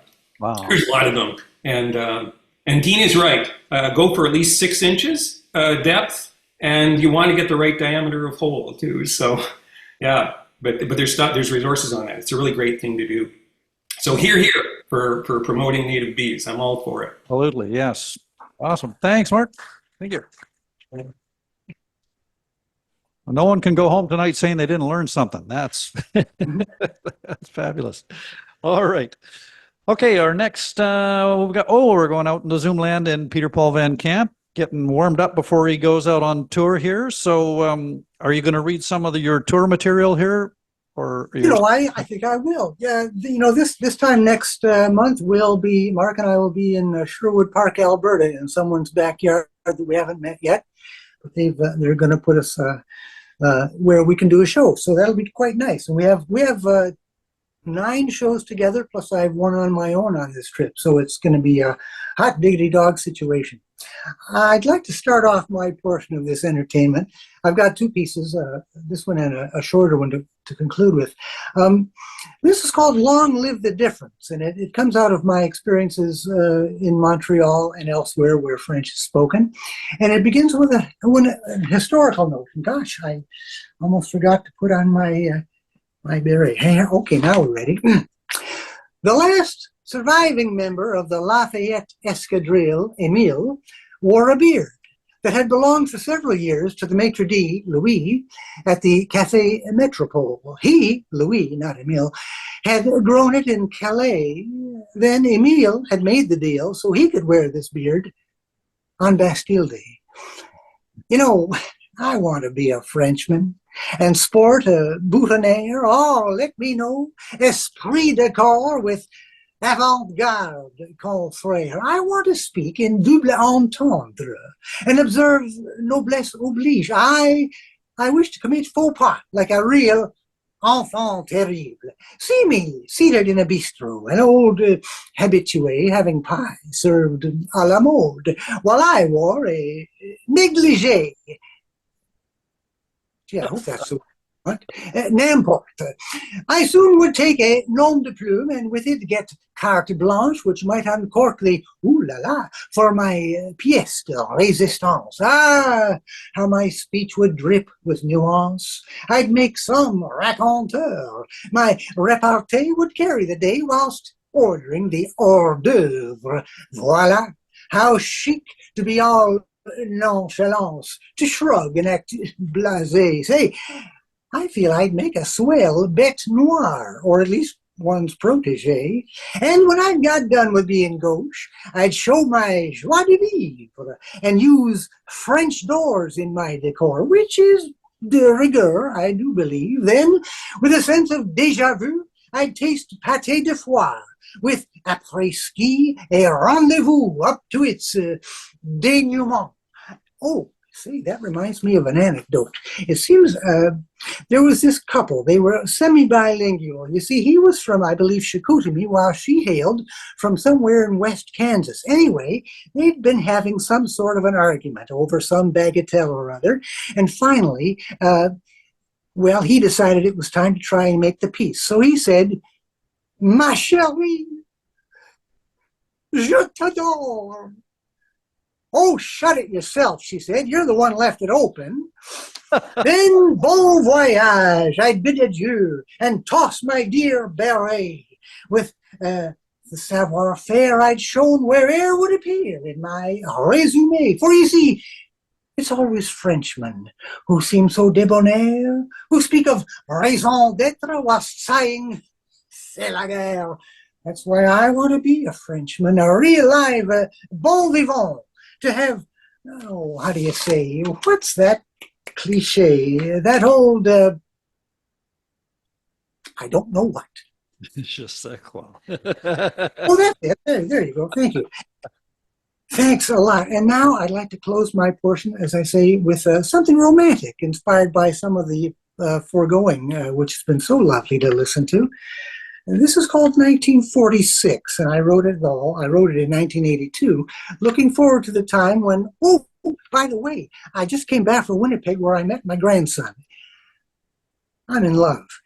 And so this is a love poem. It's not about that, but it's about, well, being older folks with the missus and 1946.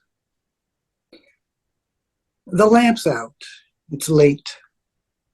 The moon stares through the blinds, sees the same 1,000 things in the same 1,000 ways. The moon's out the window. We're where we belong, and, well, maybe we're not doing everything wrong. The honeymoon's over, we're husbands and wives, and these are the very best years of our lives.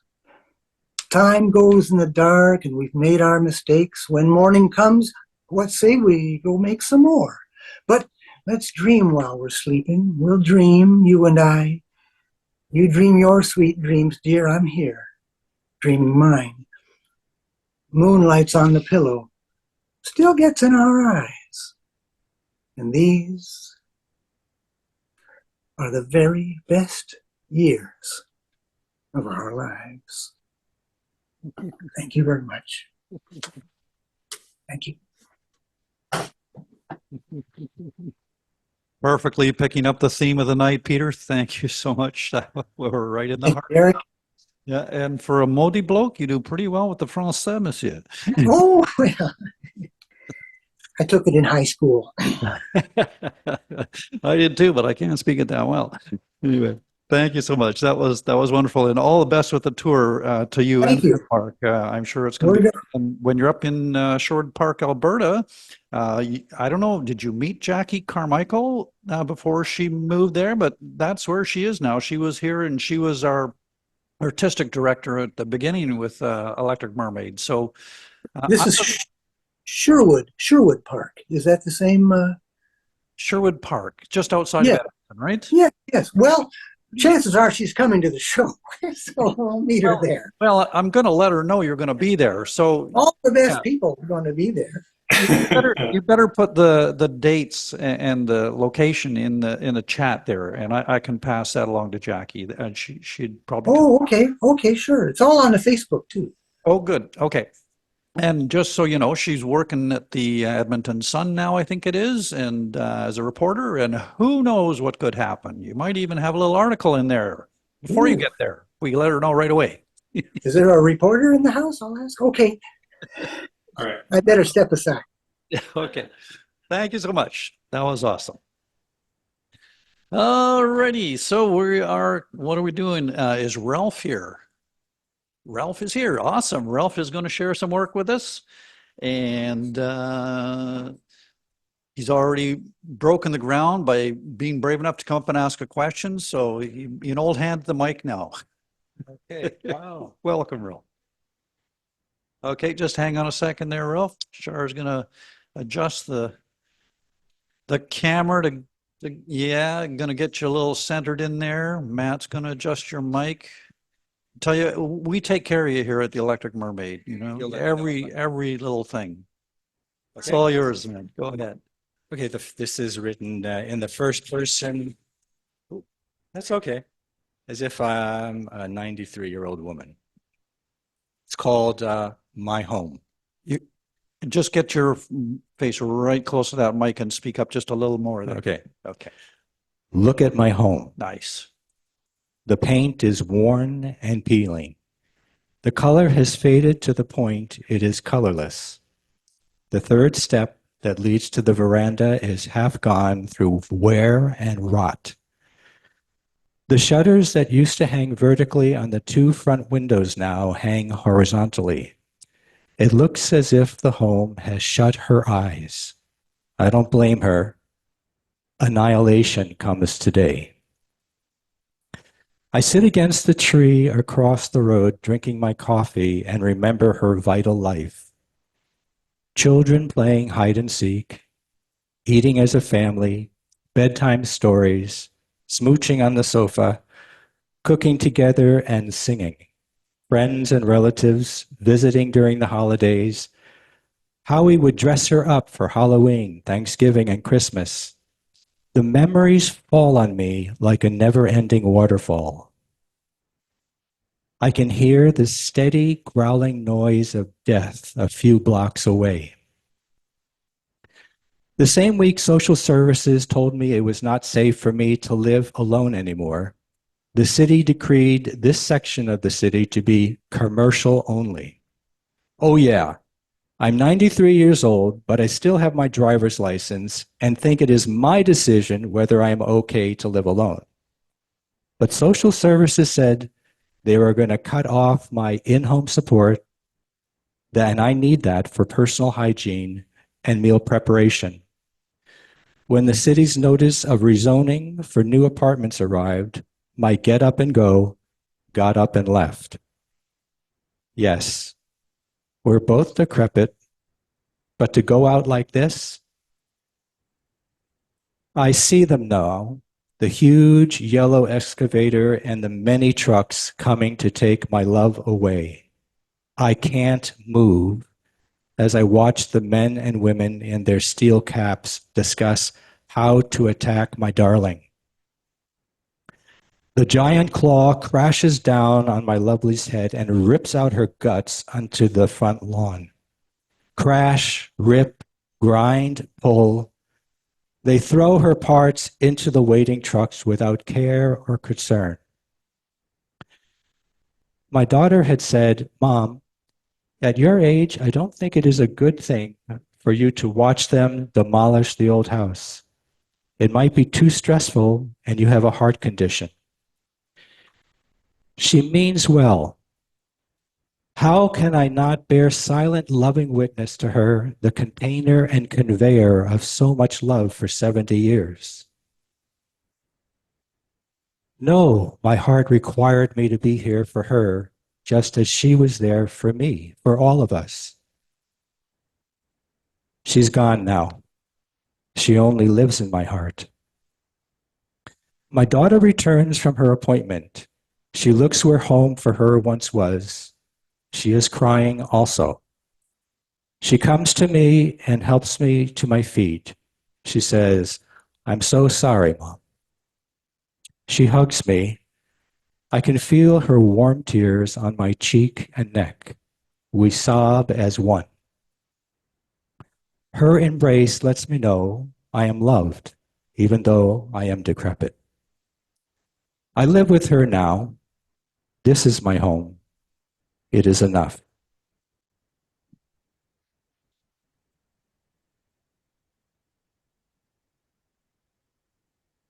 Thank you. Is this a short one?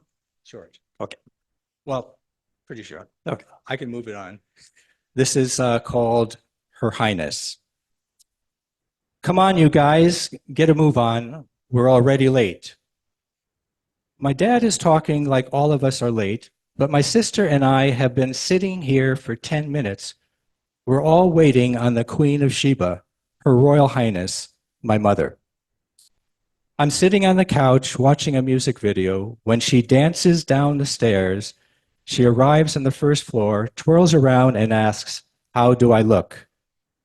Dad quickly says, "Great, now let's go." Perturbed, Mom asks, "Do you mean it?" Dad replies, "Of course I do. We have to go. It's your dad's 61st birthday celebration."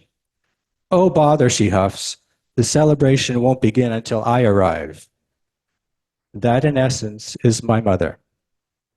Mother's behavior used to bother me because I would be late for baseball and soccer practice. I was kicked out of the drama club for missing too many rehearsals. Once, when it was Christmas time, I was shopping at the mall for her Christmas present.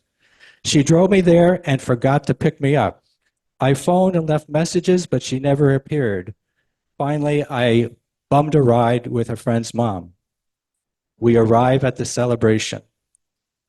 All my uncles, aunts, and cousins are here. Grandpa seems too happy. Has cocktail hour gone on too long?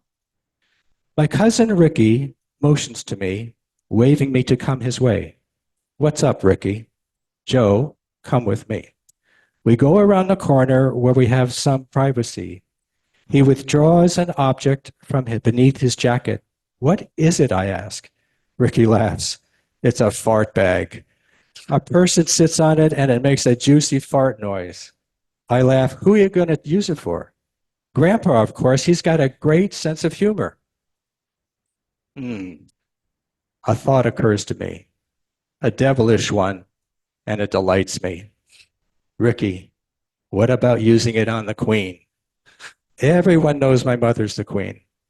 "Oh, Joe, you would have a horrific month with her if you did that." "It's already horrific, Joe." Anyway, that's my problem. Look, here's the plan. You gather everyone where Grandpa is, get them to focus on him and sing happy birthday. When that happens, I'll put the fart bag under her seat cushion. Ricky agrees, and while they are singing, I slip it under her cushion and quickly join the singers. When my mother sits, a loud, wet fart interrupts everyone's conversation. In the ensuing silence, I can't resist. I know I should, but I can't. "Mother, what did you do?" The crowd erupts. My grandfather is crying and laughing at the same time. He asks, "How bad is the smell?" The hilarity crescendos. Then my warm-hearted dad asks my mother to stand. She does, and is a bit shamefaced. Dad reaches under the cushion and grabs the fart bag. He makes a grand gesture of placing the fart bag on his chair. With a huge smile on his face, he wiggles his butt and with great bravado crashes onto the fart bag, and a huge blast reverberates around the room. The rest of the night, just about everyone takes a turn with the fart bag. Life is strange. I meant to take down Her Highness a few notches, but truth be told, since she started the hijinks, it put her in the center of attention, just where the Queen likes to be.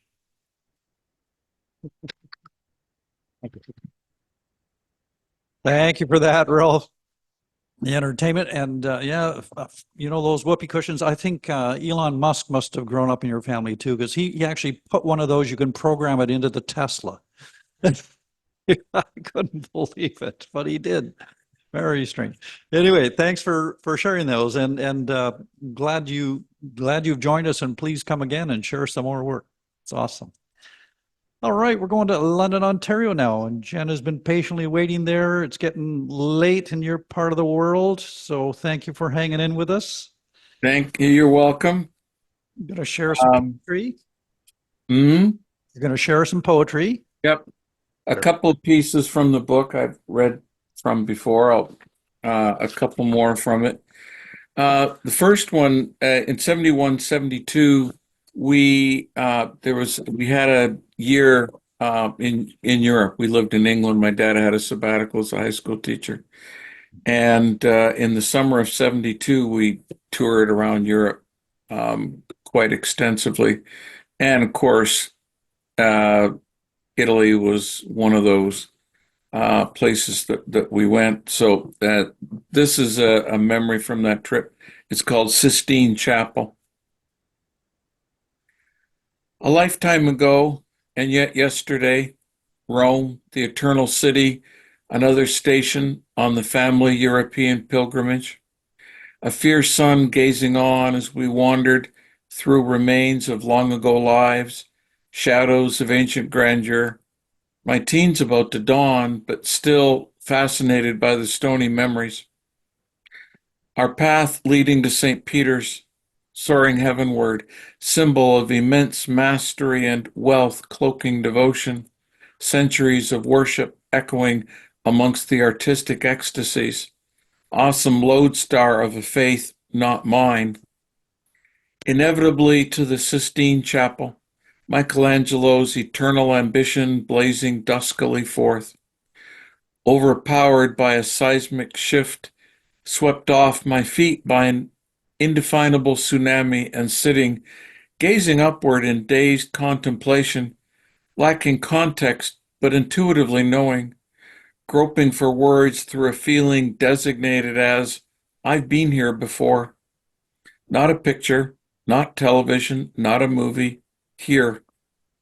And still, even now, I turn it over in my heart, sensing across the decades an overwhelming presence, me, the callow, improbable medium, looking back along my unmeasured search for meaning and knowing Lao Tzu's truth. It began with a single step, the one across that threshold from the domain of ecclesiastical and temporal power into the realm of ravishing divine genius. Thank you. Second piece, it not personal, but this is a bit of history. It's a little obscure corner of history that caught my eye at my reading one time a few years ago. It's called In Memory of Claudius Cassius. The lines from Tacitus are few, but packed with meaning, colorful detail illuminating a portrait of chaos bequeathed by Nero's downfall and suicide, a time the Roman Imperium tottered and tore itself apart.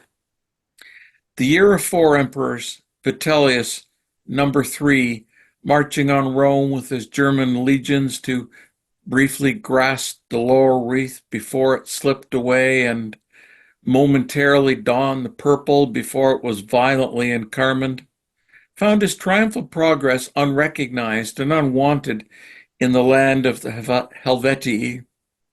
Swiftly crushing the swift forebears, he descended on Aventicum, their surrendering capital, executed out of hand the ostensible revolt leader, and paused to imbibe the unslaked bloodlust of his legionaries, braying for rape, pillage, and slaughter. The town's pleading delegation quailed under Vitellius's bluster and threats, when came forward Claudius Cassius, nervous but undaunted, learning his shield, eloquence his blade, this time his destiny. Memories of that extraordinary day now reside in a few words of an aristocratic empire analyst, sole testimony to the flights of oratorical emotion that soared over the sea of swords, spears, and bows, fresh from butchery and quivering for more, the language of mercy holding fast against the demons of destruction, building a bridge of humanity over a chasm of hatred, bristling hosts rendered passionately compassionate, in turn binding Vitellius's twitching hand. The ruins outside of Vance are peaceful now, most from the later centuries-long Pax Romana of prosperity and subjugation, some articulate, ethereal echoes bouncing amongst scattered stones, mute witnesses to the magnificent moment when one solitary soul stepped up, spoke peace, forestalled an army, and saved a city. Thank you. Beautiful. Thank you. Awesome poetry as always, Jen. Thank you so much for sharing that. And You're welcome. Thank I you. remember the Sistine Chapel when I went as a 19-year-old and Oh. who really knew very little about art, but I was in awe. And that experience took me back there. That was sweet. Thank you. You're And, welcome. yeah, and I love your historical poetry as well. They always have such a breadth of experience in them and an interesting angle that you approach them with. So yeah, Thanks very much. yeah, brings it to life. All right, we've got Rochelle Mecca is going to join us in house now and share some of her new book with us, I'm hoping. Welcome, Rochelle.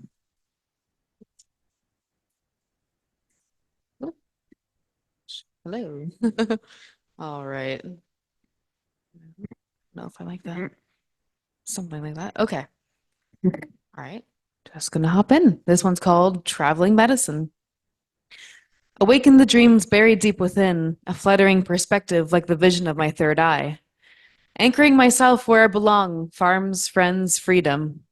I am more free than ever, while shackled by internalized perceptions. I am homeless. Change your mind. I am a traveling source of medicine. Others need me equally. Conversations and open hearts. I share my reality, a reflection into their lives. Kindly receptive, they share as well. Remove devastation for love. Reset myself to see pure potential. There can be no burden when I feel light as a feather. Yeah.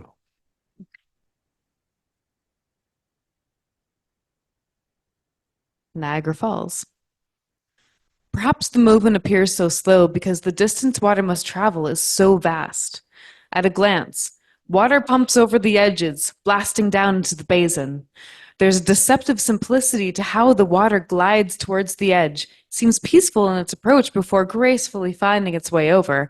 And tumultuous wakes slam into ancient rocks, constantly being whacked with tons of force for millennia. The white mist sprays up forever. There isn't a time when it slows. Of course, man-made systems keep the action alive these days, nonetheless breathtaking. See tourists all around me and finally feel their glow. A magnificent image they've only seen pictures, dreamed of traveling, but never really felt the power of this incredible mass of water. How many people pilgrimage to this Mecca? An opportunity to see and take pictures of themselves in this place. The rainbow of common existence that flashes before everyone's eyes is a treasure alone for those who have only seen thin streams over hidden caverns you must hike down to for the experience. Those have seemed more incredible to me for years, when this beauty of infinite catapulting water, waves, and rapids is simply the place I grew up calling home. A little tea poem called Himalayan Imperial Black. A tea so surprisingly seductive that I have tears in my eyes. Holding my delicate cup with two hands, honor, savor what has been brought in, triggering these senses. A calmed expression holding still, its heat tugs the taste buds of my tongue in its strength. I stare ahead like a trance into oblivion.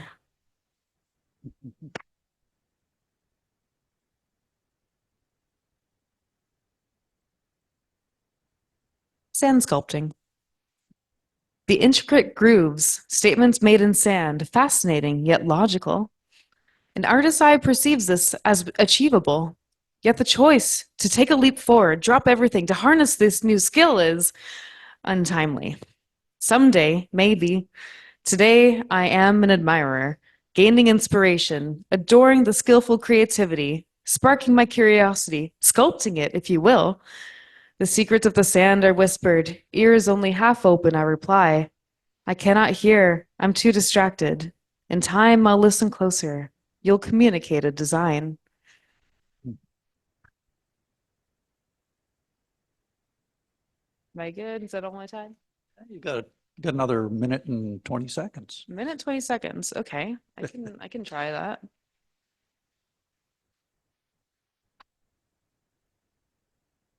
All right. Ralph and Lonan. Utter chaos surrounds these ravens, distressing rumbles of a tree-munching machine. They flap their wings, seek for exits with their beaks, a frantic dance to escape. Flickering leaves aflutter atop a mesh-patterned roof wooden structure. Belly beckoned cause to speak now of peace. They sing in the silence after the machines, wingspans flapping ever so far, but won't take flight, how grounded they are. You great big birds, if I could set you free, I'd hand you crystals and toys, whatever you need. I squint with curiosity. Deep within, I am intrigued of stories and literature told. I wonder what you can teach me. Intelligence unenchanted, I don't see your strength. Lonely cause in a cage. Get a neck stretched backwards, head upside down. Your character comes through. A little while longer, he seems to fly around. Perhaps they want to know more but can't travel far. A raven perched would rather explore. I know you're here to sit still and restore. Flap your wings, remember how to fly. Someday I wish to see you soaring by. Curious is the face of the raven, in awe with a mystic, unaware of its own strength.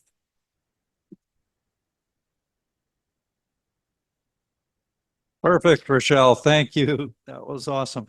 And I think that's perfect title for poetry, right? Traveling medicine. Maybe that's going to be your next collection. Traveling medicine. That's sweet. I love it. And like the raven, unaware of its own power. That's like all of us, isn't it? Yeah. If we only knew what was inside us. All right. Our next reader is in-house as well. And it's down here as NAV, but I think we know it's Matt. Come on up. Oh, thank you. Thank you for being here and in Zoom as well, wherever you are. I would like to share an excerpt from the show. It's a script called The Search for the Magical Spatula. So we join the invisible and ephemeral Chula.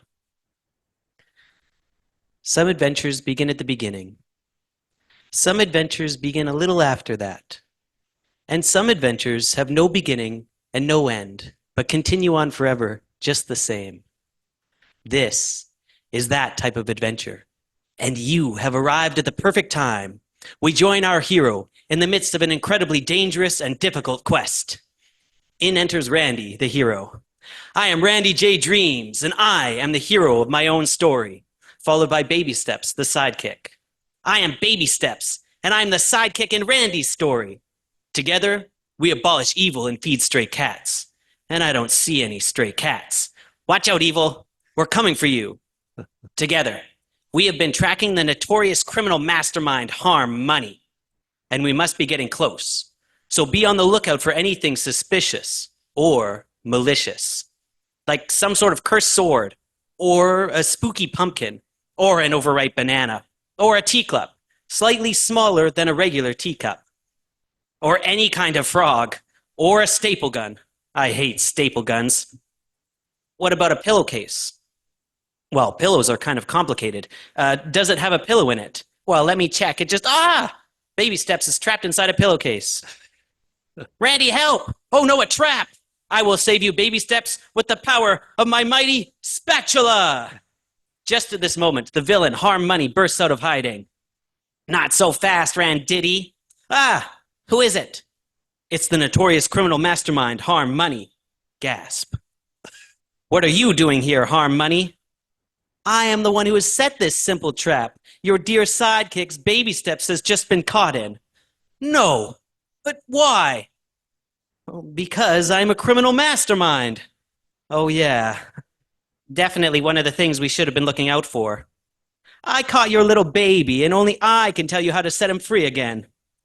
Fine. Tell me what I have to do, Harm Money. Well, this is an exchange trap, obviously. A simple exchange will set your sidekick free. Oh, all right. I can do that. You better, or your precious sidekick will suffocate. No, please. What do you want me to exchange, Harm Money? I'll give you anything. All right, well, I want your spatula. Gasp. No, don't do it, Randy. My spatula? I can't give you that. It's my prized possession, the force of my will, my very love of the universe. If you don't trade in your spatula, Baby Steps will be trapped inside the pillowcase forever. Don't do it, Randy. It's not so bad in here, really. They have cheese. No, don't worry, noble Baby Steps. I will get you out of there. I have a plan. All right, Harm Money, here it is. Randy places the spatula into the pillowcase, freeing Baby Steps. No, Randy, no, you shouldn't have. No, don't worry, Baby Steps. Remember, I have a plan. Oh, yeah, the plan. You're going to get it now, Harm Money. All right, well, what is the plan? Well, the plan is Randy collapses under a table. Randy, no! Oh, Randy, you cheap cart of mac and cheese. Without your spatula, you have no confidence or life juice left. Now everyone will see you as the nothing you really are. Harm Money grabs the pillowcase and rushes off stage. Baby Steps collapses to his knees. Scene.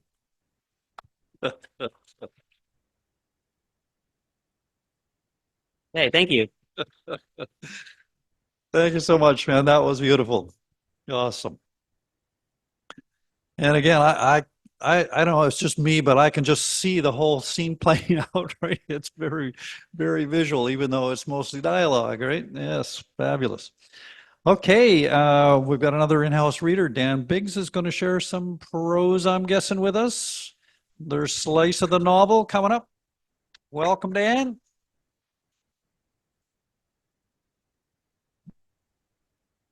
Thanks.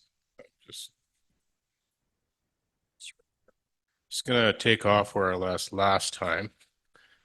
Just to remind you, she was sent on a ship up north, and while on the ship, she's recalling a Billy. And just to put it in context, this takes place about 100 years ago, so that might help to explain some of the attitudes. There are autos everywhere. Do you remember when Mr. Anderson got one? The first one in town, how it scared the horses, he said. Mr. Anderson, the old man who used to own the furniture store? Yes, she remembered. He went on. It was around the time they started to sell gasoline across from the stables. He's familiar. She had seen him around. Yes, it was a few years ago. I remember the car. And he used it for about 2 weeks before it broke down. And he had to walk all the way into town to get a horse to pull it back.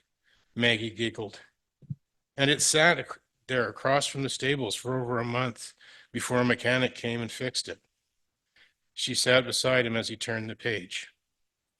What would it be like to be there, to walk those streets, to sit at that cafe, he said, gliding his hand across the monochrome image. It looks so alive and modern. Only a few horses. Everybody's driving autos. He doesn't smell like moldy straw or phlegmy chickens. He's not from a farm. He wants to go places, has interest, wants to see the world. She watched as he turned the page with his smooth-looking hand and clean fingernails. This is where I really need to go. The Hagia Sophia, built by Roman Christians over 1,500 years ago. It's Muslim now. Muslim, she said, at his elbow, looking around his shoulder. There was a war, I guess, and the Christians lost. So it's not a church anymore? No, it's still a church. The Muslims call their churches mosques. It isn't the same. They don't believe in God. Depends how you look at it. The Muslims call God Allah. It's Jesus where they disagree. He's smart, sees things differently. Some would say you're a blasphemer. He flipped the page to focus on the next set of pictures. Where's that place? She said quickly. He gave a quick glance and said, the Forbidden City in Peking, China. It looks so foreign, so exotic, she said.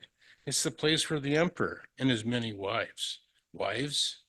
I've read that in some countries, the wealthy men have more than one wife. More than one? Those poor women. Are they poor of spirit or happy to be collected, held in a herd, or is there freedom to being unnoticed? She looked down at the street scene outside the walls of the Forbidden City. They are pulling carts. They don't have horses? I guess not. That's where we have to go, she blurted. I'm sorry. She quickly covered her mouth to hide the smile and the laugh she felt rising. She turned away, blushing. I'm William. My friends call me Billy, he said, with an offered hand. She took it, soft, not too tight. Maggie, she said.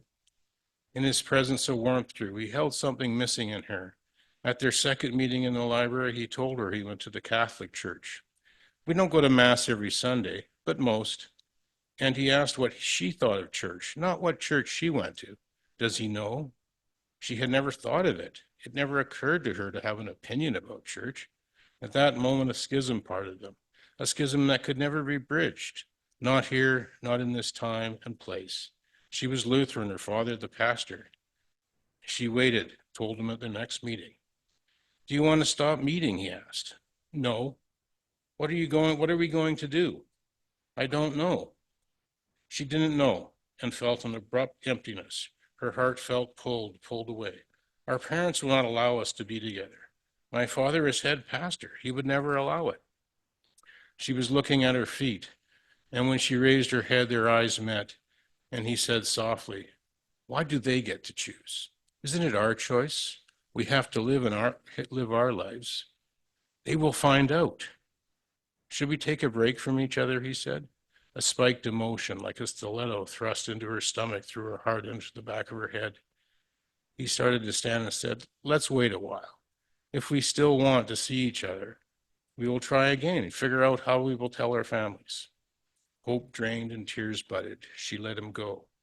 An eternity of days later, in town at the market, through the crowd they saw each other as voices haggled and complained. He gave her a look of a dying fire that needed her as oxygen. She went empty of essence as her heart torrented towards him.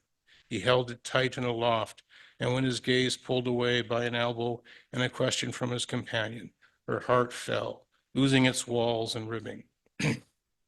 Her knees quaked, her insides receded in a void. She couldn't take her sight from him, and when his gaze returned, it was like the lifting of a cold night by a craving dawn. She needed to go to him, but she was with mother and the youngest sister, Anne, and he with an older man, his father, his uncle, his priest. That should be 5 minutes. Yeah, perfect. Continuing the theme of the night, but this time into the broken heart. Thank you, Dan. Thank you. Awesome. Good, ready. Phlegmy chicken. I love that image. Phlegmy chicken's perfect. Okay, Vicki Dryborough is going to share something with us now.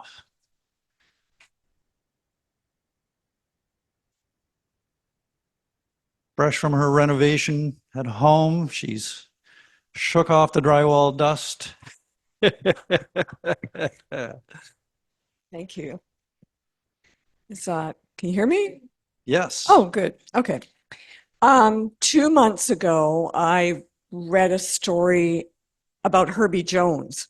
He had a rusty old pickup truck and he picked up Mrs. Stone and gave her a ride home. And she mentioned she had a shotgun and a goose. Anyway, I took Herbie Jones and stuck him in another part of the story. So here's part of it. Herbie Jones, where's the goose? Herbie Jones stood at our kitchen door with 2 bags of groceries in his arms. My mother reached for the first bag. Oh, he's around somewhere. I'm sure he heard your truck. He wouldn't attack me here, would he? Jones glanced at the steps behind him. My mother took the second bag and scooped money off the kitchen table. You've been here enough times for him to be used to you, but I'll walk you out if you like. You never know with geese. They can change their mind in a second.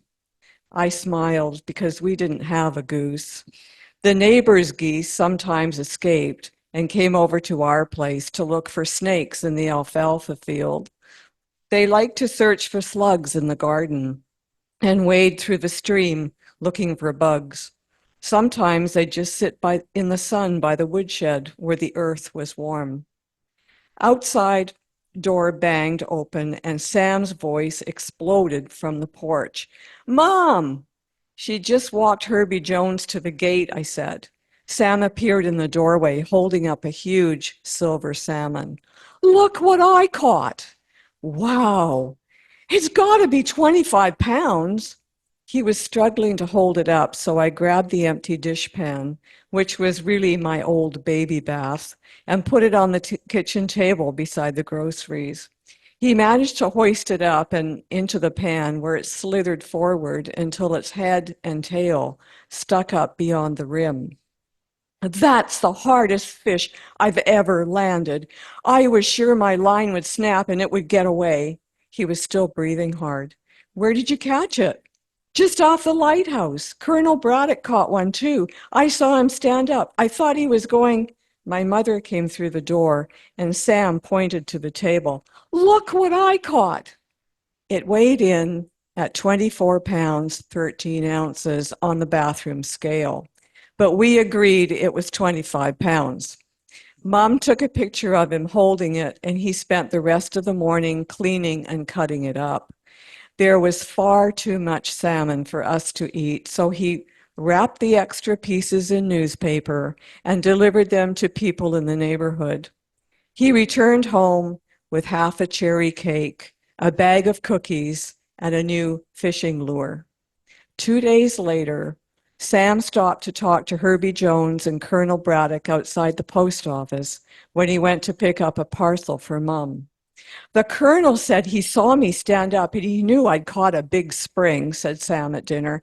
He asked me how much it weighed and said he was surprised I was able to land it. It must have felt a lot more than 25 pounds when it was thrashing around, said my mother. Sam shoveled a large fork full of mashed potatoes into his mouth. Oh, yeah. He said it was all he could do to get his in the boat, and it didn't weigh as much as mine. Herbie Jones said I must be a really good fisherman. You are, Sam. No doubt about that, said my mom. Sam was proud of himself. I could tell by the look on his face as he ate his supper. I was proud of him, too. It was exciting to have a brother who was looked up to by other fishermen, one who could catch a fish so big it had to be shared with 5 other people. In the middle of April, a storm hit the BC coast during a spring tide. Sam had pulled his boat up on 2 logs far above high tide, but the water was so high the wave surge lifted the boat up and took it out to sea, where winds and waves carried it out of sight. Sam was like a wild animal. He ran along the shore trying to keep track of it on the stormy sea. Finally, it disappeared in the distance, eaten up by foaming gray water and large whitecaps. Back and forth he ran, binoculars around his neck, trying to catch a glimpse of the white clinker-built hull, the bright red interior. There was no sign of it. My mother called the people with phones and spread the word about his missing boat. Soon everyone who lived by the water was keeping an eye out for it.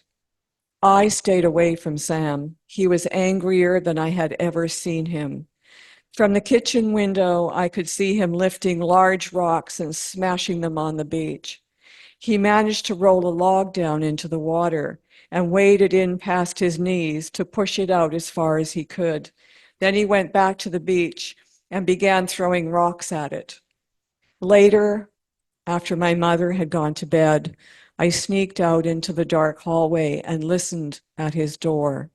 The storm had passed, the wind had died down, so there was no sounds to hide the muffled sobs that were coming from his room.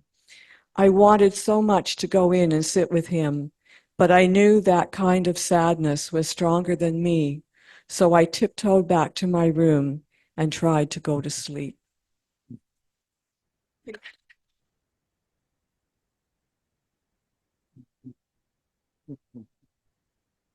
Thank you, Vicky. Yeah, that took me back to losses of my own childhood.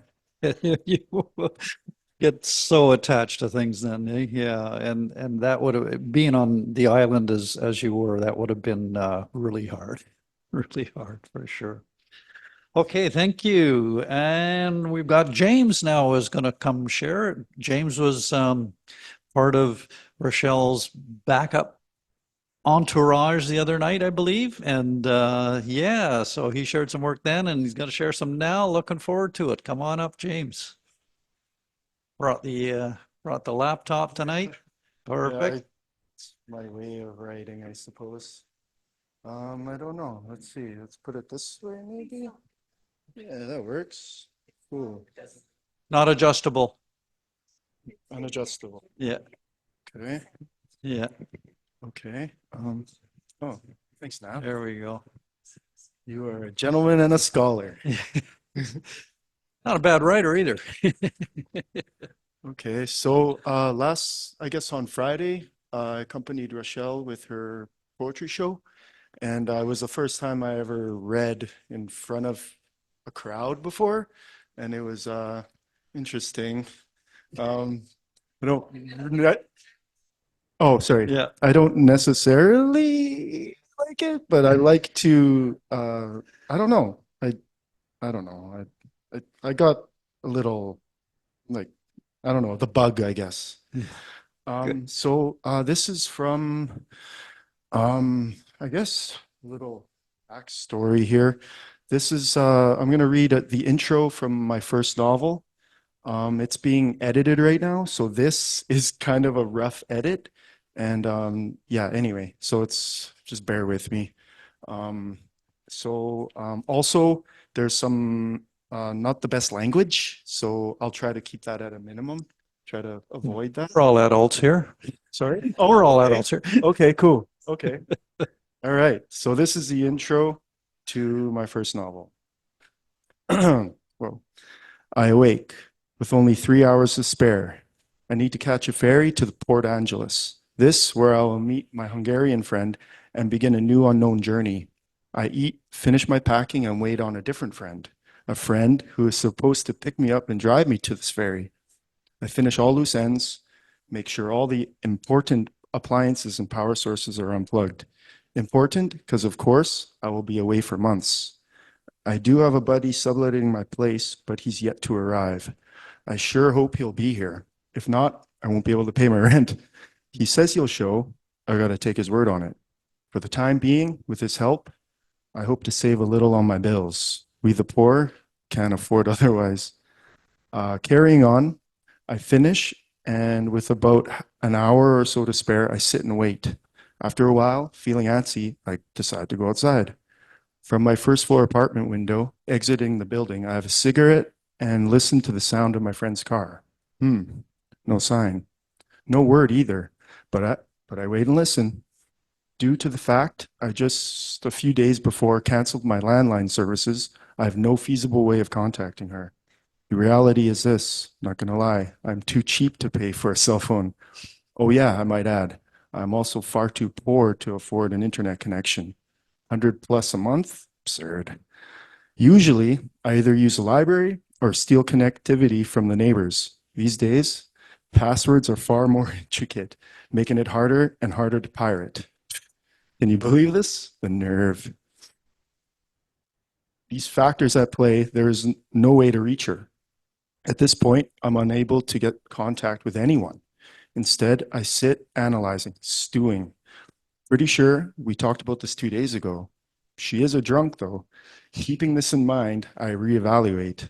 Maybe I should have stopped by her place, stopped by last night to remind her. Nah, she'll show. Only 2 days ago, we saw one another. At least 5 times we had discussed our plans. So, like a fool, I sit and continue to wait. 10 minutes go by. 20 minutes. What the fuck? Where is she? Pretty sure we decided on an early departure. Like, I mean, I really gotta go. Now, whoops, sorry. Now my mind begins to race. My van is no longer insured. I cannot drive over there. You see, it's a serious offense to drive without insurance in this part of the world. People do it anyways, but I'm not one of these people. With no license plate and shitty luck, I know I'd be pulled over immediately. So, what can I do? I wait. Later, on my journey, I do find out in other parts of the world, driving without insurance is less frowned upon. I like that. Seems to me it's sort of a money grab, but I pay for it anyways. Ease of mind, I guess. In all reality, I don't even think it really matters. In my twisted opinion, it's just something the elite use to reassure themselves, protecting their assets from people like me, similar to riding a motorcycle at 300 kilometers an hour with a helmet. That said, driving a beater as I do, it's an easy stance to take. Anyways, the bottom line is, I have no way to contact my friend. Now, I watch as the clock ticks, ticking away, advancing further and further, quickly distancing itself from comfortability. Seemingly faster with every pass. Quick, I gotta think. I can skateboard over, but it's raining like a beast. I could walk over to her place, but considering all my baggage, that would take way too much time. I know. How about I walk over without my shit?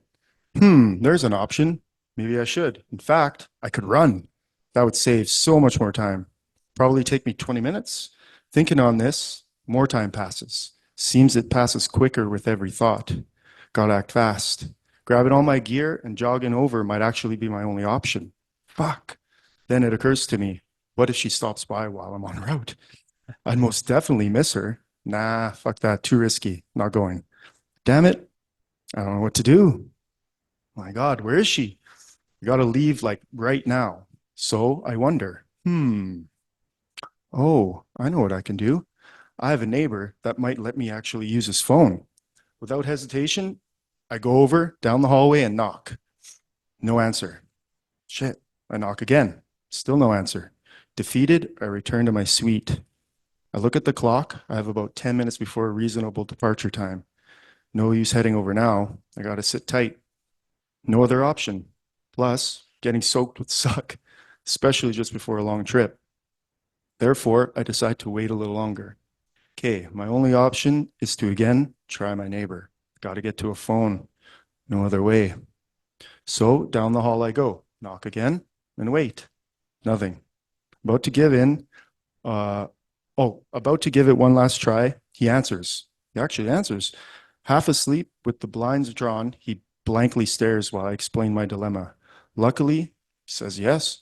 Of course, without wasting another valuable second, I immediately get to the phone and call. No answer on her landline. I call her cell. Still, no answer. Like a fool, I figure by now she must be outside waiting by my window. Expressing my thanks, I rush back to my suite. Anticipating her being there, I find rejuvenated hope. What do you know? When I arrive in my suite, she's not there. It's so fucking unreliable. Why do I depend on alcoholics? Obviously, they cannot be counted on. I know because I'm one of them. But in my defense, when depended on, I at least make an attempt. This is ridiculous. So this is back to square one. What are my options? Sit and wait. Not much else I can do. Sparking another cigarette, all I can do is chill. From here, It takes 3 to 3.5 hours to get to the ferry. Now, under 3.5, my mind begins to doubt. This weather, we are definitely going to need the extra time. Antsy as ever, I wonder if we'll make it at all, especially considering the road conditions. So down the hall I go, back to my neighbors. This time, when he opens the door, I find out why he was still in bed. He has company, got to be about half his age. Cordially, he lets me in. I give him an impressed look. He nods. He knows why. Nice. Once again, I make my call. Still no answer. I end up leaving a pointless message in hopes she'll call back. Doubt it. I return to my apartment and stew. Now I think it's time to make my move. Got to sprint over to a place, like right now. Down to the wire, it's the only alternative. Unimpressed, I gather my stuff and I'm about to leave when all of a sudden, in his car, my neighbor pulls up outside my window. The same neighbor who let me use his phone. Quickly, I yank on the sliding door. He yells to me, "They're headed out. Which way am I going?" Oh, sorry.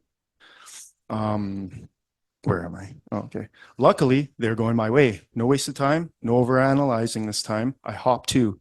Grabbing the rest of my shit, I lock up, leave the keys under the mat. We're going to Into have their to ride, leave it there, we James. boogie. Oh, we're just getting to the good part. Oh, sorry. Oh, no. Well, Oh, okay. I guess it was too go, long. Next time. go ahead. Go ahead. If it's not much longer, go for it. I felt like it was kind of resolution. There's like another page, so we'll end it there. Okay. We're just getting to the good part, though. Okay, sorry. Okay. Keep us Thank you, hanging. guys. You can give it to us next month. Thanks. Yeah, next time, right?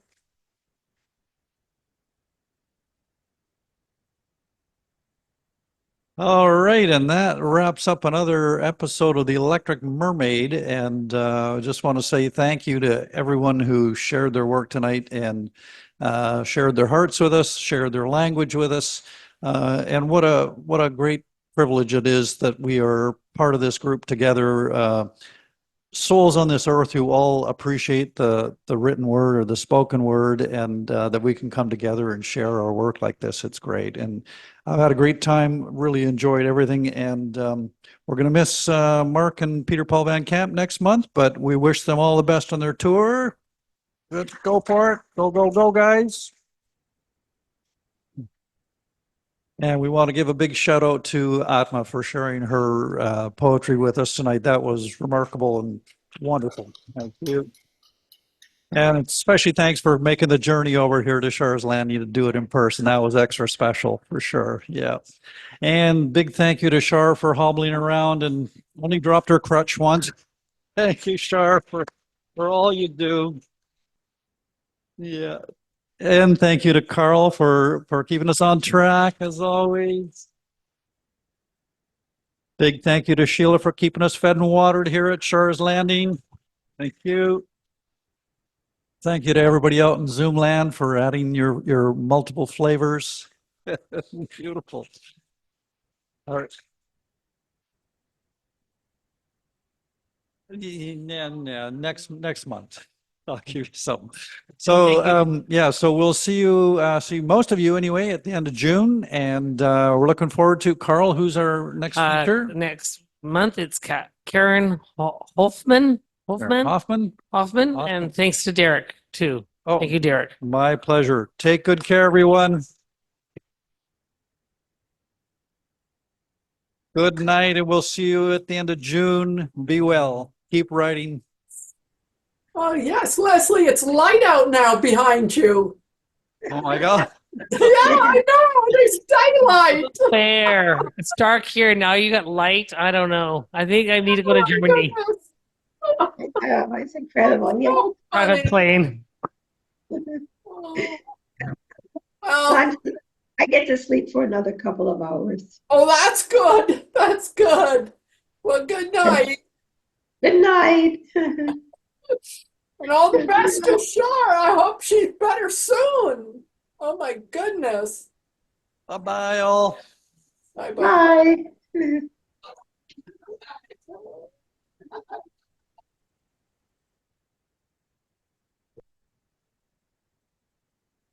Bye.